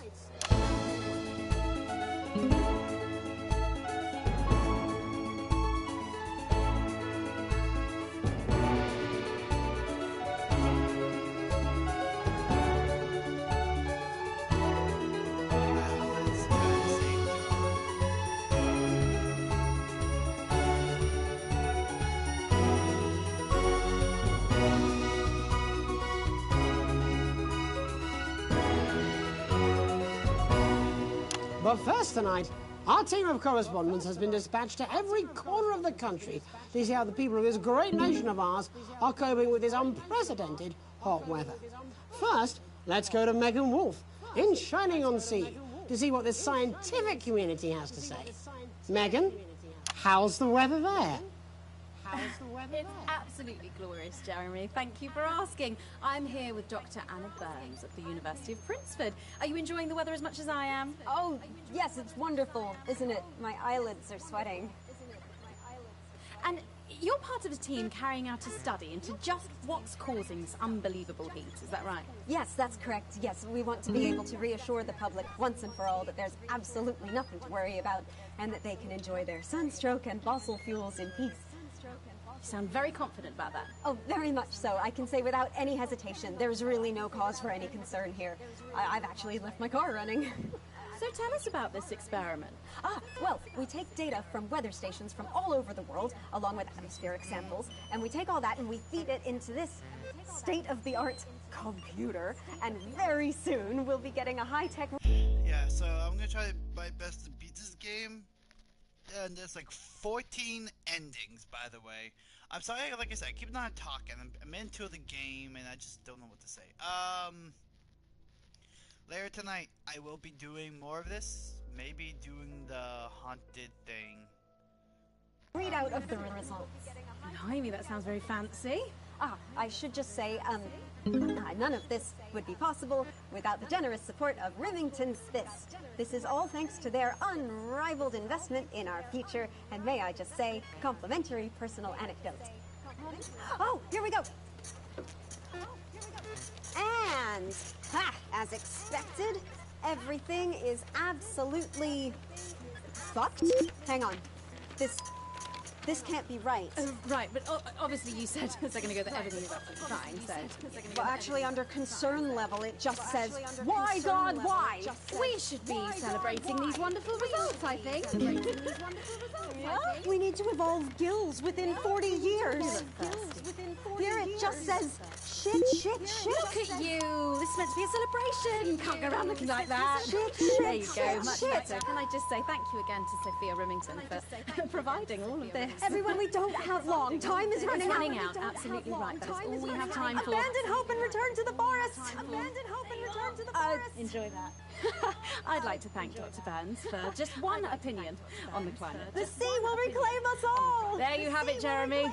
Proof, if proof be need be, that everything is just fine. I'm Megan Wolf, here with science. Back to you. Megan Wolf there, attempting to do some actual news. Next, heads over to Robin Short, who's in Scritchford with some of the winners of this week's Team Membership Lottery. Robin? Team Membership Lottery. Thanks, Jeremy. I'm here in Scritchford with Gary Failsafe, a janitor at the local school, and Amelia Jackhammer, an aspiring poet. Both of you were drawn at random from those who hold Team Membership cards to receive this week's amazing prize. How do you feel? Filled with fervent euphoria. Yeah, good, yeah. And all that we had to do was fill in a quick form or two. Wow, that sounds so convenient. But we're all dying to know, what have you won? That's right, Robin. I've won dinner with Julia Salisbury at one of the capital's top restaurants. Ooh, swanky. And I've been invited to Peter Clement's house to help him dredge the gutter in. That's absolutely terrific. You must both be over the moon. I've written a poem about it. So, can you tell me about the moment when you first heard the news? Well, I was battling against a particularly difficult floater, probably one of the sixth formers, when the headmaster came and found me. I was involved in a similarly brutal conflict with a particularly arduous stanza. So you were both polishing turds? No, I don't like to polish them. I like to keep them intact for my collection. Oh. How unexpected. I don't polish turds. I write poetry. Potato. So, Gary... Do you think Peter Clement's going to let me keep the contents of his downpipe? There's no harm in asking, I suppose. Would you like to hear one? No, thank you. Gary, when you signed up for team membership, was it in hopes of winning the lottery, or were there other reasons? I like a flutter, of course, but no, the boss said I had to sign up to keep coming into school. Very sensible. It's important to know who we're trusting around our children. Oh, I have an unpublished book of sonnets about children. Perhaps you'd like to hear one. No! Or an anthology of haikus on the death of innocence. I'd rather hear about Gary's turd collection. Really? I thought you might say that. Oh. Are you all right? Yes, it's coming. It's coming. It's inspiration, and it's delicious. Right you are. Today on the show, there's no news. Just a man who keeps multiple poos. Yeah, this big one's my favourite. See how it's fibrous, really lovely texture. Would you encourage other people to enter for their chance to win? If it's colour you're looking for, take a gander at old Blue Eyes here. The national news lost its way when it covered some crap on a tray. Some of these are quite rare. Maybe that was unfair. And that's all we have time for today. Back to you, Jeremy. Thanks, Robin. What a lucky pair they are. And finally in this segment, it's over to Patrick Bannon, who's gone to the smelliest town in the country to see how the unprecedented weather is affecting the locals. Patrick? Hello there, Jeremy. Hello, yes. I'm here live in Grizzleford, which was recently voted the smelliest town in the country. And I have to say that, you know, in this heat, the smell really is. I mean, it's something else. Barry Lardons, mate. You've lived here your whole life. How'd you put up with the sting? Well, we're just all very proud of our achievement, to be honest with you. You can tell that, look at him, proud as punch. Do you know what it's like, son? Being the second smelliest town, living in the shadow of Arseminster, those smug fucks. But who's laughing now, eh? Well, not me, that's for sure. So what happened, mate? Right, the good people from Remington's Fist came in and saved the day with their factory. You're talking, of course, about the newly built Flard factory. Yeah, they gave us this big presentation on jobs and growth. But as soon as we heard about the stench, we paid them whatever they wanted to put it here.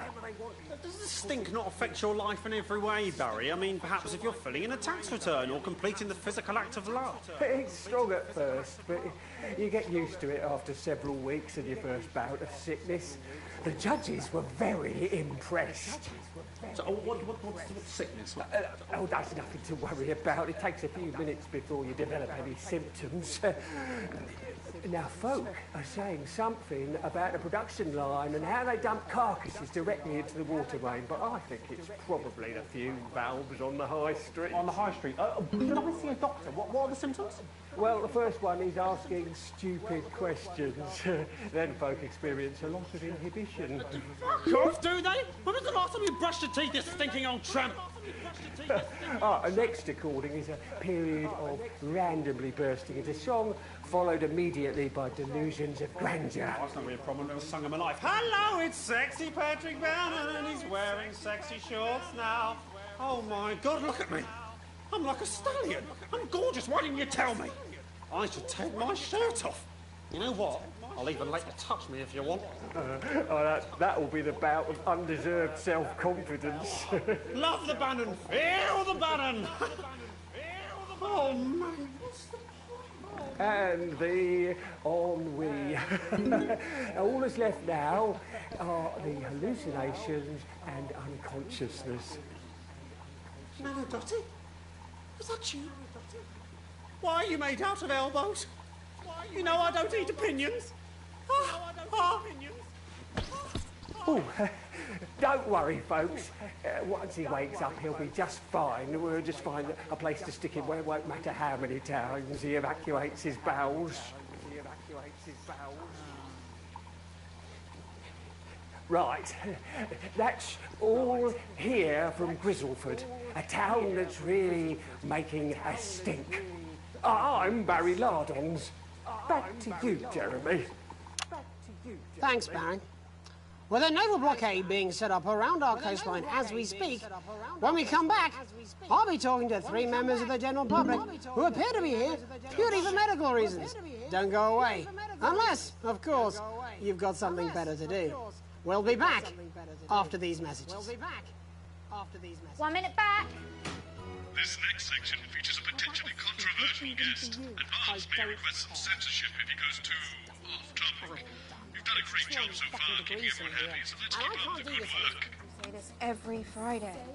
I've done something. What do you mean? Jeremy? My mic is still...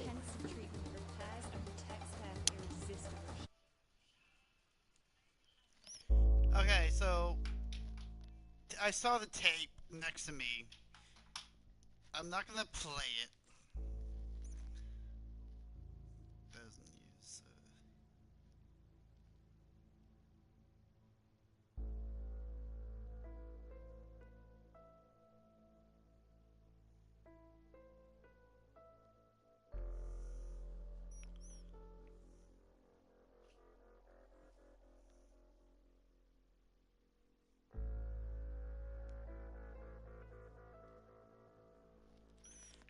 I don't want to do anything bad, because like I want to, because if I don't play the tape,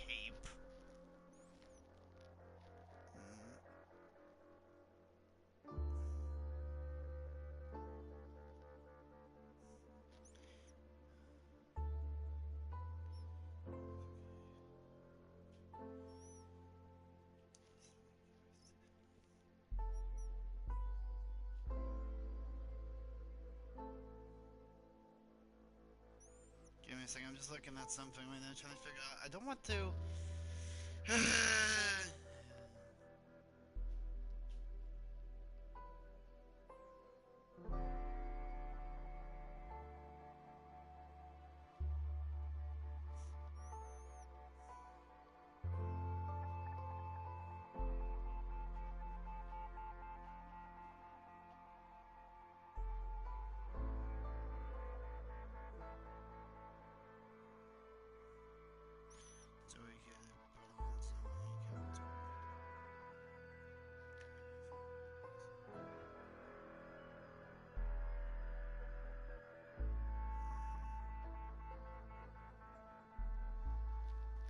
Give me a second, ladies and gents.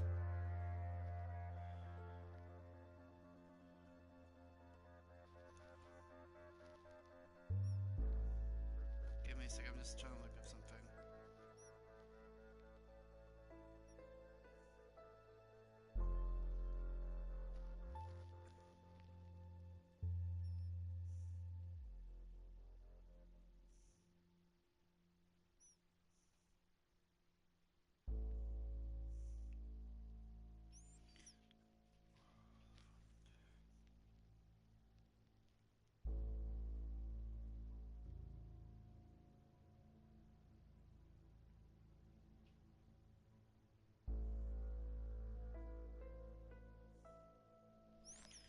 I'm fucking. I don't know what to do. I'm just trying. I'm just trying to look it up. Come on.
Alright, I'm trying to find. I don't know if anybody's watching, but I'm just trying to find.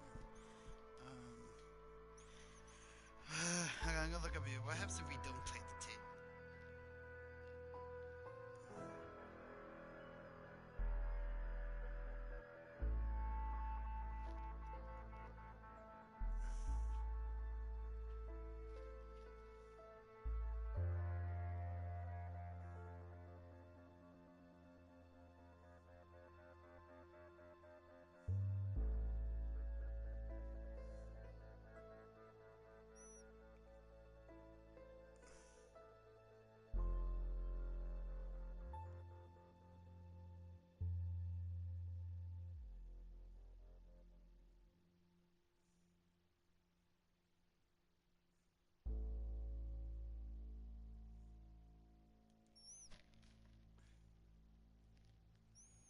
Encounter Z-Mix.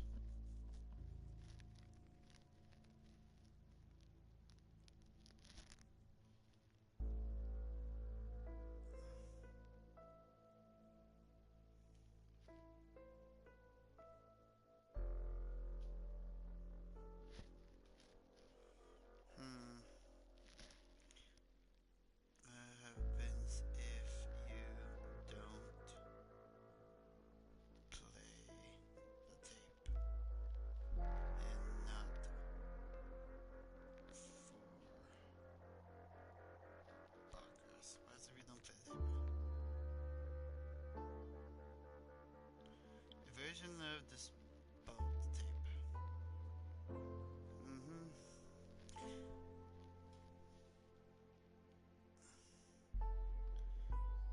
I'm trying to figure. I'm trying to. Hold on, give me a second. I think I'm just watching a video.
Oh shit! Okay, so we get. Okay, no. Okay, we're not playing the message because we're gonna cut to the ads.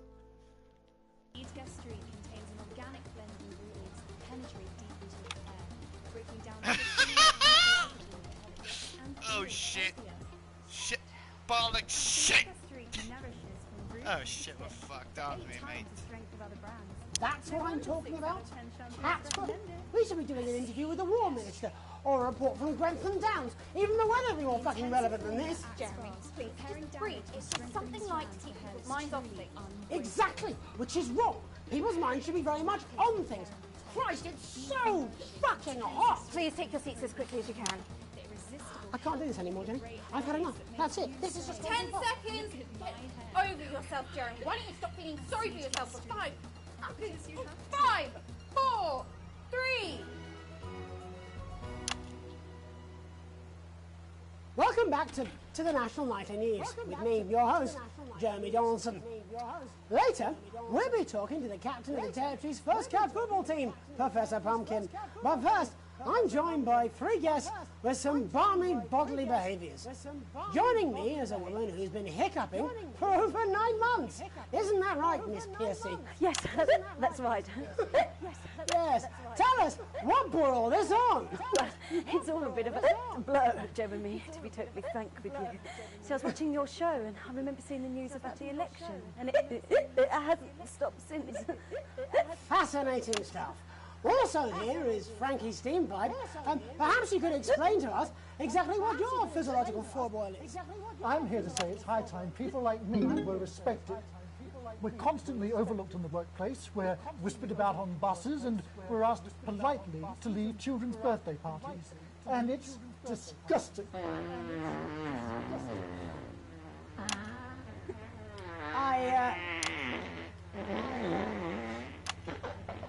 I'm sorry, my bowels have comic timing. And finally, I'm joined by a man who answers every question honestly, even when it isn't aimed at him. How do you cope with that, Mr. Truman? With a combination of booze, self-hatred, and hardcore pornography. Is that Not according to my therapist. Well, in that case, let's speak to Rose. Tell me, how does the hiccuping impact you? I get shushed a lot, which is hard. At work, they've asked me to stop answering the phones. It's really affecting my confidence. Well, I find it really fucking irritating. Do people tend to believe your story? Fuck no. Actually, I've been surprised at how much support I've received. And Frankie, why have you come here today? Because my wife left me, and I was hoping that the fame would win her back. We've started a group for people with ailments deemed broadly comical by society. It's called Take Us Seriously. That's right. And we bloody well mean it. And who's joined so far? A bunch of fucking losers. It's just us so far. And how much success have you had? Well, we've seen some real positive changes. I don't want to toot my own horn, but it's been a runaway success. Shit all. Not a single shit. All of our leaflets fell in the canal. Your condition was actually caused by the shocking events of that night. What do you think? Come down, Mr. Donaldson. That's absolute rubbish. I'm sorry, it's very hot. What was I thinking? That you're a team fuck puppet? No. Or a sellout cunt? Apologies. Just a reminder that he can't help it. And hey, I don't know if what's this going isn't on. live television, then what is it? Fuckfest of propaganda masquerading as journalism. Right, Frankie, Rose, tell us, how can the viewers get involved with your cause? Yes, we're holding a sponsored run in Capital Park next weekend. It's called the No Smiles 13 Miles. No, it's called the No Laugh Half. What did I say before the show? That it was the team pulling Jeremy Donaldson's strings. No, I didn't say. Wow, we may have to end that there, unfortunately. What a harmless bit of fun. Steady on! This is exactly what I'm talking about. We demand respect. Yes, well, later, I'll be talking to Professor Pumpkin, a ginger tabby with a world-class pair of penalty paws. Is that really necessary? No, it isn't. Let go. Not you. Unhand him at once. Enough! That's enough! Oh, shit. Enough! What are you doing? Trying not to piss myself.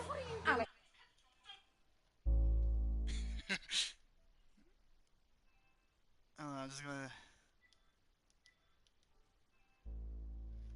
Don't you dare! Don't you fucking dare cut to the ads before I tell you to. Now, you in the broadcast centre. No! Bozeman's little scapegoat. You listen to me.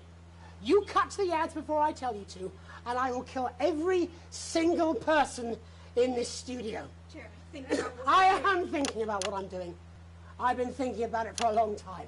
We all should be. Christ, it's so fucking hot in here. Do you remember when we used to do the real news? Before it was all lottery winners and bloody cat football. We are on the place to receive the likes of which the world hasn't seen in hundreds of years. The enemy is at the gates, and I'm stuck here talking to these three fucking idiots. I think my hiccups have stopped. You three, get the fuck out of my studio. Go on, now, go, before I change my mind. Oh, shit. Jenny, lock the doors. Lock the doors. Yes, Jeremy. Now. Good. Yes. Now. Right then. You in the broadcast centre. Alex. Yes? You listen to me. You pay attention. I'm not paying attention. I'm sure you've already loaded up exactly what you're going to play in the commercial, but today is going to be a little bit different. Look to your right. Yes, really. Look to your right. There is a VHS tape, and I want you to load it into one of the machines, and when I say so, and not before, you play it. You've got about 15 seconds, so I wouldn't waste any time.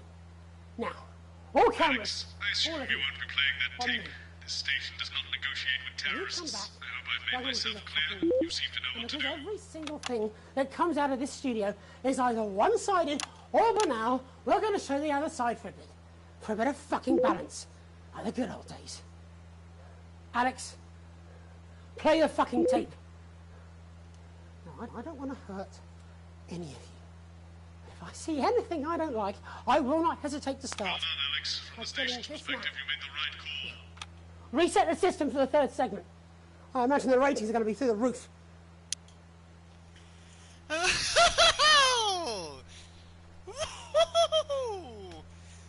If you guys want to wear that animation, the animation that my friend Angry PVZ did, shout out to him. He did, I gave him a small animation of me playing as the VR where Peppino talks in the league. If you guys haven't seen, you guys should really watch it. We did not play the tape because I don't fucking care anymore. By the way, that got 20 views. What shall I see? Oh, I'm so scared! I didn't even bother playing the tape because fuck that shit. Oh, just get ready. Just get ready. He's gonna talk shit to us. Like, oh! Play the clip. Fuck, didn't they play? Alex, what the heck is wrong with you? You had a chance to make a real fucking difference! Jeremy, calm down! You fucking calm down! How long? 8 seconds. You! What's your name? Andy. Of course it fucking is! Jeremy, put the gun down, please. How long? We're going live now. Welcome back to what's left of the National Nightly News. Our main story tonight. There is a fucking massive military blockade being set up around this country. We are surrounded and outgunned, as incidentally am I. Now I have asked for all the security doors to be locked, the studio doors to be locked, but security is on its way. So, I doubt we'll have much time. But while there is, let's try and do the fucking news. Our first guest tonight is Jenny. She works here in production, and earlier today she told me she put forward several news stories. Older viewers will remember those, but they've all been rejected. So tell us, Jenny, what's somehow less important than Barnum and Bailey's Amazing Ship Circus and Commander Pumplenuts, the fucking cat footballer? It's Professor Pumpkin. Really, Jenny? There isn't much time. There isn't much time. Come on, just one real news story. I don't know, I can't think. I'm trying. Christ! You haven't even taken into public ownership yet. I mean, might as well be one from Julia fucking Salisbury's no doubt immaculate kill room. And this gallant knight, in slightly shattered armour, is Andy. He's a CCO.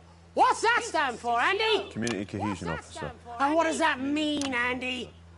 Well, we aim to strive... No, you utter prick! I mean, what does that mean? What is a CCO? What are you? What is a CCO? Policeman! You're a policeman, a fucking policeman! Yeah, that's what we used to be called. Used to be? It was less than 2 months ago. What the hell is wrong with you all? Jenny, any recollections yet? Nothing springing to mind. All right, then. Looks like you're in the hot seat, Andy. Exciting, eh? I mean, that's what you joined up for, wasn't it? Excitement? It's your first hostage situation? Yeah. Yes. Pretty shitty you ended up being the hostage, eh? Never mind. How many people have you arrested for not carrying or having their ID cards? Well, firstly, we don't arrest anymore. We invite for consultation. And they're not ID cards. Don't be a bad end all your life, Andy. You know what I mean. Answer the question. Well, it shouldn't have to be a big deal to prove who you are. Only the guilty have something to fear? Well, yes, actually. How desperately naive. Look, I'm just a police officer. CCO. Just following orders? Oh, come on, mate. That's not fair. It was rhetorical. Jenny, ready to spill the beans yet? Jeremy, please stop. Jeremy, I'm scared. Stop. Alex didn't even play your tape. This is pointless. It's over. Jeremy. It's over. Jeremy. Yeah, don't play because I love you. I was going to quit tonight. I had notes. See? I had notes. See? There's a recording. A VHS tape. A message from Disrupt. I haven't heard it, but I know what it's trying to say. Again, the fucking text. I am shaking in my boots. Oh, God. I'm shaking.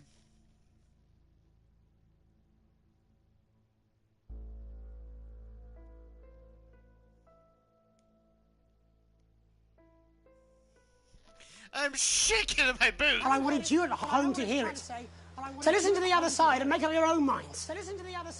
But Alex Winston, who works in production, decided it was not for your eyes and ears.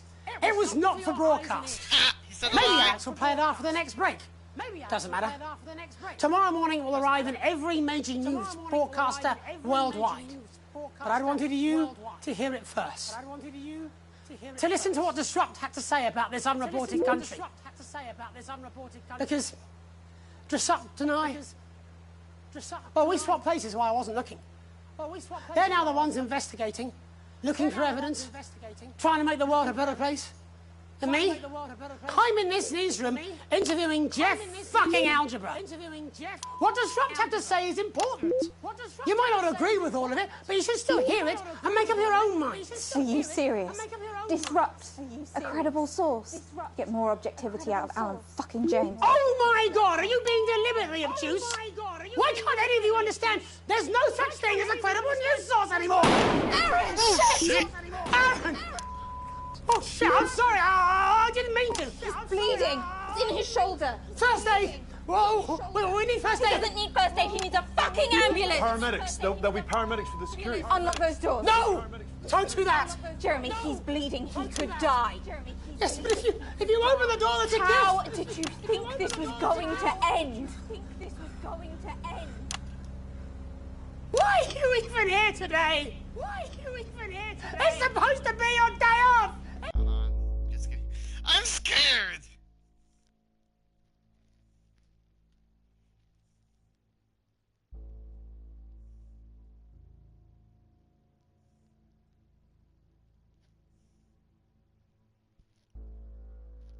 How's the animation going for the video I sent you? It's supposed to be your day off. My date cancelled. I thought it'd be more fun to be here than moping around at home. Truth be told, I wanted to see you. Being annoyed with you is like wearing a comfy jumper. I think that's the nicest thing you've said to me. Let's not make it the last. Right. All remaining cameras on me. In a minute, I'm going to ask Jenny to unlock the doors. No. Oh, I mean, Aaron, our cameraman, can get the medical attention he needs. I keep getting texts from Discord.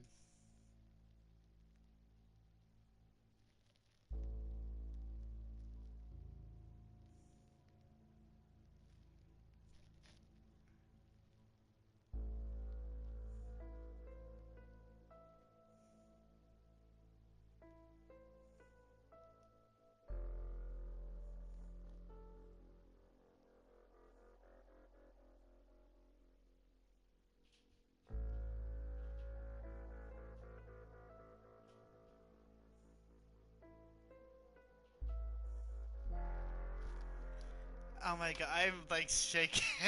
I should imagine I'll get arrested for this. It wasn't the graceful. I had a speech. Answers meant to be resigning with a flourish of honour. Alas, hurrah! I was going to wish you all one last peaceful night. I'll see that happening now. Still, I want to have one last stab at the news before I go.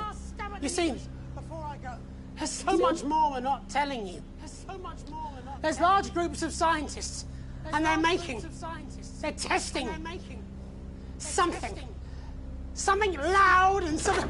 What was that? I didn't think it over. Don't shoot him. Stay back, please. Mr. Donaldson, you have 10 seconds to lower your weapon. If you do not comply, we will open fire. God, 10 cut to the ads. 9. Alex, cut to 8. the ads.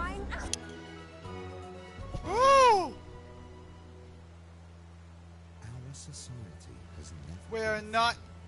From the food I like how the co-workers here just like keep walking. Transition and community cohesion. You Earth die. You either die here or something. Someone else's job. Bloody crisis. Forgiveness bonus. Worry and debt too.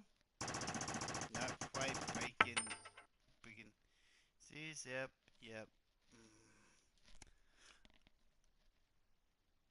I don't care about that. I'm worried about the government. Let's just advertise. Continue. Oh, the blue wave of the sound deck shows you want the government advice. I'm not censored. The government. People need to know what the government has to say. So that's why I never censored the government part. A tape to remember. You wake up still pretty in shock for what you saw in the news last night. What you had to edit on the news last night when you found out since you found your family sat in the living room and you can see it. So fellas hesitate before starting. We were worried about you last night. After Jeremy evening that happened, he changed their head. I wonder what they would do with him now. Are you okay? Lockdown, Bobby.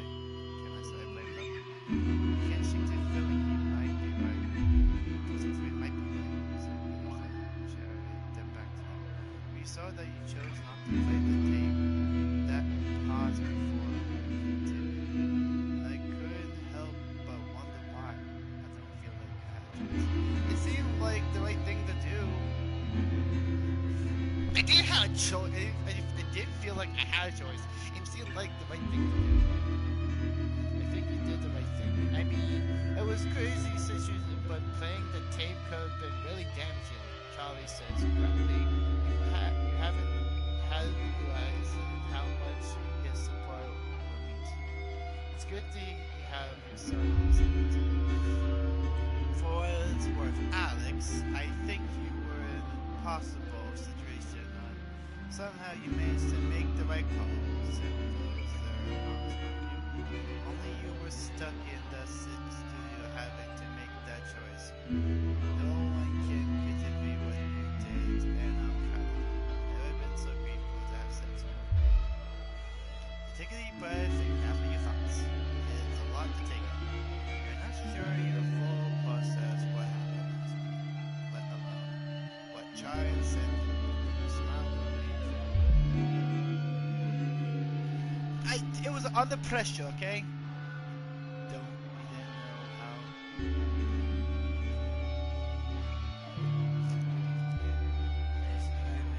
Stupid joke, and you laugh, you feel the 10 minutes attention. Sandwich it back into the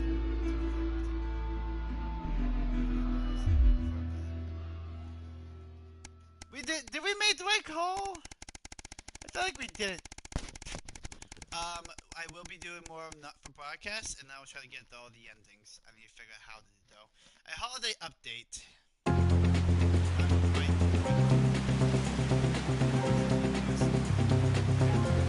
Ow!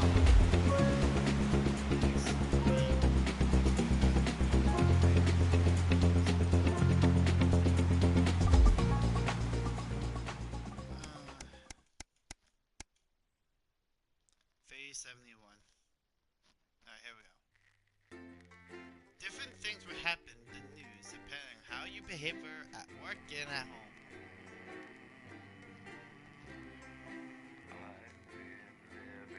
Okay, so we didn't play the tape. We should have played the tape. Here's the thing. If we didn't play the tape, and we didn't do anything, Jerry would have shot himself off on air. Same thing with the fire. There's the 20... Good evening, Alex. A word of warning. You'll no doubt notice some disrupt activity on the interference console tonight. You could choose to broadcast these alternative frequencies by scrolling the mouse wheel down, or return to channel 1 by scrolling up. Of course, I trust you know better than to put disrupt on the air, Alex. We show the news, nothing else.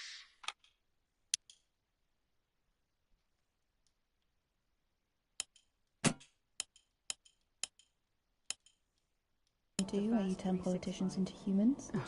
Just don't get drawn into talking about the war or politics in general. They do know this is the news, don't they? At You didn't hear 8:30 this p.m. from me, it's over but- to Patrick Bannon for all the day's sports board highlights, including all the tabletop action from the Apparently, semi-finals there's a crew of at Team Pro HQ Amateur right now. Sports Board, the I think she's giving a Sports speech or something tonight. I get that on the late news. It's our nightly Oh, great. So they get the brains and we get the performing monkey. followed at 9:25 by our unsettling play, Sometimes you sound just like him, you know. which tells the cautionary tale How of are one you? brave young lady's battles to survive the cruel administrations of our neighbours. It At is what it is. 11:25, it's Incisors. It And is what it tonight, Dr. Adrian Atkinson Blimey I'm will be missing getting two, his you know. teeth into Fiona from Hamble Bamblebury, who is 10 seconds, everybody. twist on the humble biscuit. Rumpelstiltskin. And that takes us, after the weather and public information Going in film, 5, into our close down. 4, But 3. it's time to join Megan and the team for the National Nightly Good News. evening. This is the National Nightly News. I'm Megan Wolfe. It's the 140th day of war. Our main headlines tonight. Company of Heroes. Skirmishes on land and sea again today as our armed forces tested the mettle of the World Council's illegal blockade. Advance's strategy of multiple small-scale incursions into the disputed zone is certainly keeping the enemy on high alert, unable to work out where or when the next strike will come. Proud parents throughout the territory find themselves ever more impressed by the bravery and commitment of their incredible children and the job they're doing keeping supply lines open against all possible odds. Don't starve. Advance's food programme moved from strength to strength today as rationing depots were opened in the last remaining unfed areas of the territory. The rationing depots have been constructed in record time, and the government's agricultural coordination strategy has seen shelves restocked with increasing regularity. And judging by the looks on this happy family's faces, it can't come a moment too soon. They'll be getting a good meal tonight on the government, just like the rest of us. 7 days to die. The recent decision to allow those with long-term health conditions to access transition centres has today been declared an overwhelming success. Previously available only to those in their final years, the expansion of the service has been met with relief by the many organisations calling for it to be opened up to the wider community. The transition centres have reported larger than expected numbers, but report that they are coping well and able to provide a complete and meaningful service to all who choose to use it. Populace.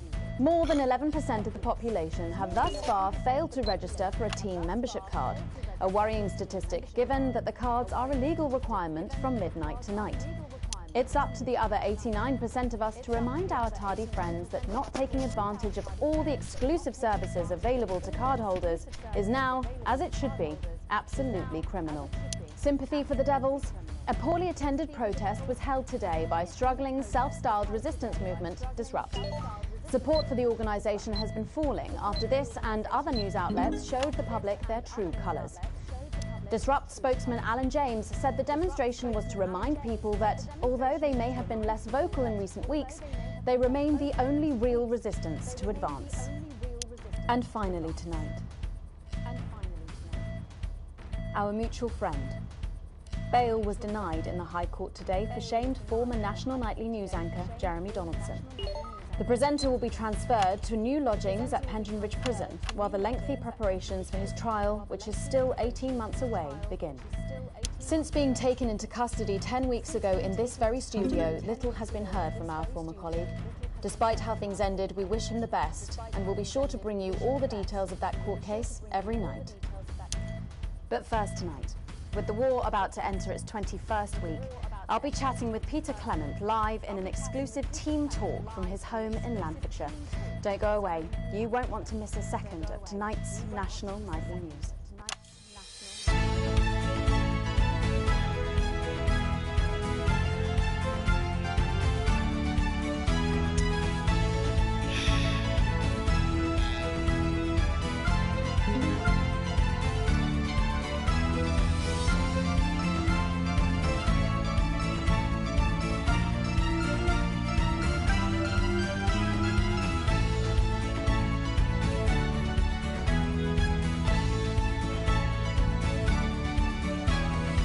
Later in the programme, I'm thrilled to say I'll be chatting with mega pop star Lil C, who's going to be treating us to a world premiere of her new single. And then after that, in part 3, we've got something new I promise you won't want to miss. But first tonight, let's check in with Prime Minister Peter Clement, who's coming to us through the magic of television all the way from his home in Lanfordshire. Are you receiving me, Prime Minister? Loud and clear, Miss Wolf. Loud and clear. Well, let's start with the obvious. What's that in your hand, Prime Minister? Cheeky cow. But yeah, it's true. 75 days without an alcoholic drink, and I've got to say, I'm beginning to feel the benefits. It's a peaceful organisation. Well, I made a promise to Mrs. C, and as my old man used to say... a promise is worth keeping? Something like that, only with assholes. So, I've heard from my sources that you and the illustrious Mrs. C plan to take your winter break somewhere a little different this year. That's right. We're planning a walking holiday right here in the territories, which is different for us. Try not to do that, Alex. We're watching you. Fan of those warm foreign beaches. Did you make this decision because of the blockade, Prime Minister? Well, no, that's a good question. Well, as you know, while the blockade has effectively restricted the flow of goods into the country, we and our neighbours have continued to allow unimpeded travel for business leaders, ministers and such. So, although me and the missus could theoretically go to that gorgeous beach I just mentioned, it just doesn't smell much like team spirit to me. After all, as my old man used to say, when life gives you shite, make shite pie.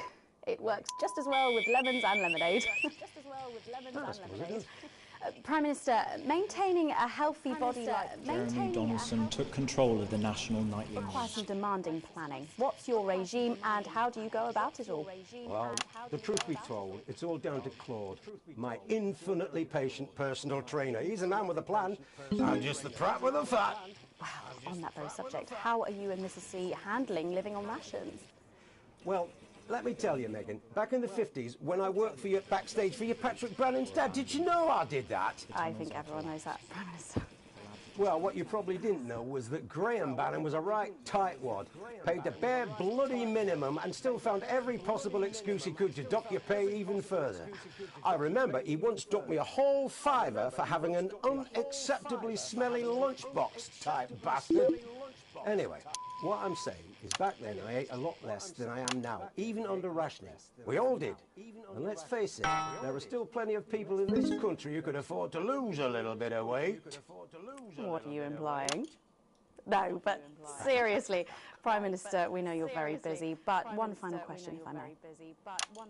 Oh, well, go on then. When you get home from a long day, your head full of the territory's hopes and fears, what music do you listen to when you work out to take your mind off things? Well, I know I've got a bit of a reputation for being an old fuddy-duddy, but I'd be lying if I didn't say there's something about Lil C that just demands one's attention. Well, let's hope you stay watching, Prime Minister, because she is going to be talking and performing live after the break. Oh, I'll be watching. After all, as my old man used to say, everything's a treat on a boring Friday with nothing but the wind up your shunt. It's Wednesday, Prime Minister. I think the expression still stands. Peter Clement, thank you for joining me. I don't know about you at home, but I think there's something kind of inspirational there. I know I feel safer. When we come back, Lil C is going to be giving us the debut performance of her new single, and I'll be getting to meet her. As her biggest fan, I don't mind telling you I'm pretty excited. Don't go away. We'll be back after these messages. 1 minute back. Ripping stuff. Was that even news? I think you forgot to ask him what his favourite number is. Oh, I must have forgotten that in all the excitement. So assuming it's not vodka, what do you think's actually in that milk? I reckon it's the tears of his enemies. You are one disturbed individual. That's how I cope.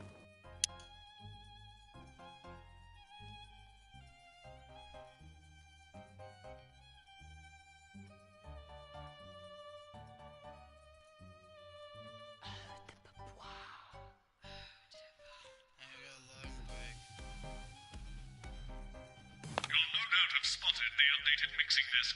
You'll need the new buttons during the next sections.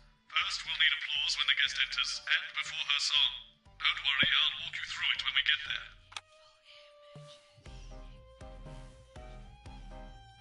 I just don't know how to feel.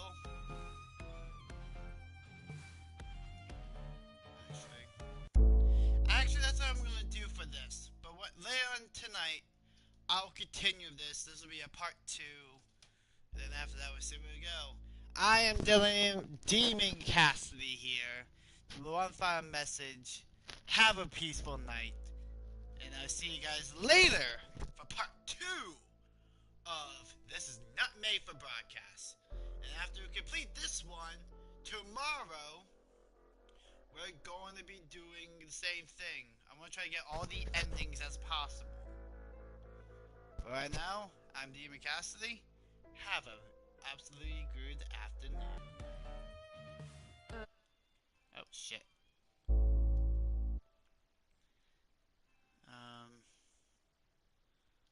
Things.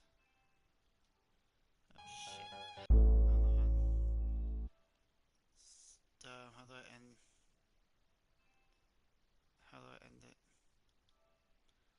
I can't see.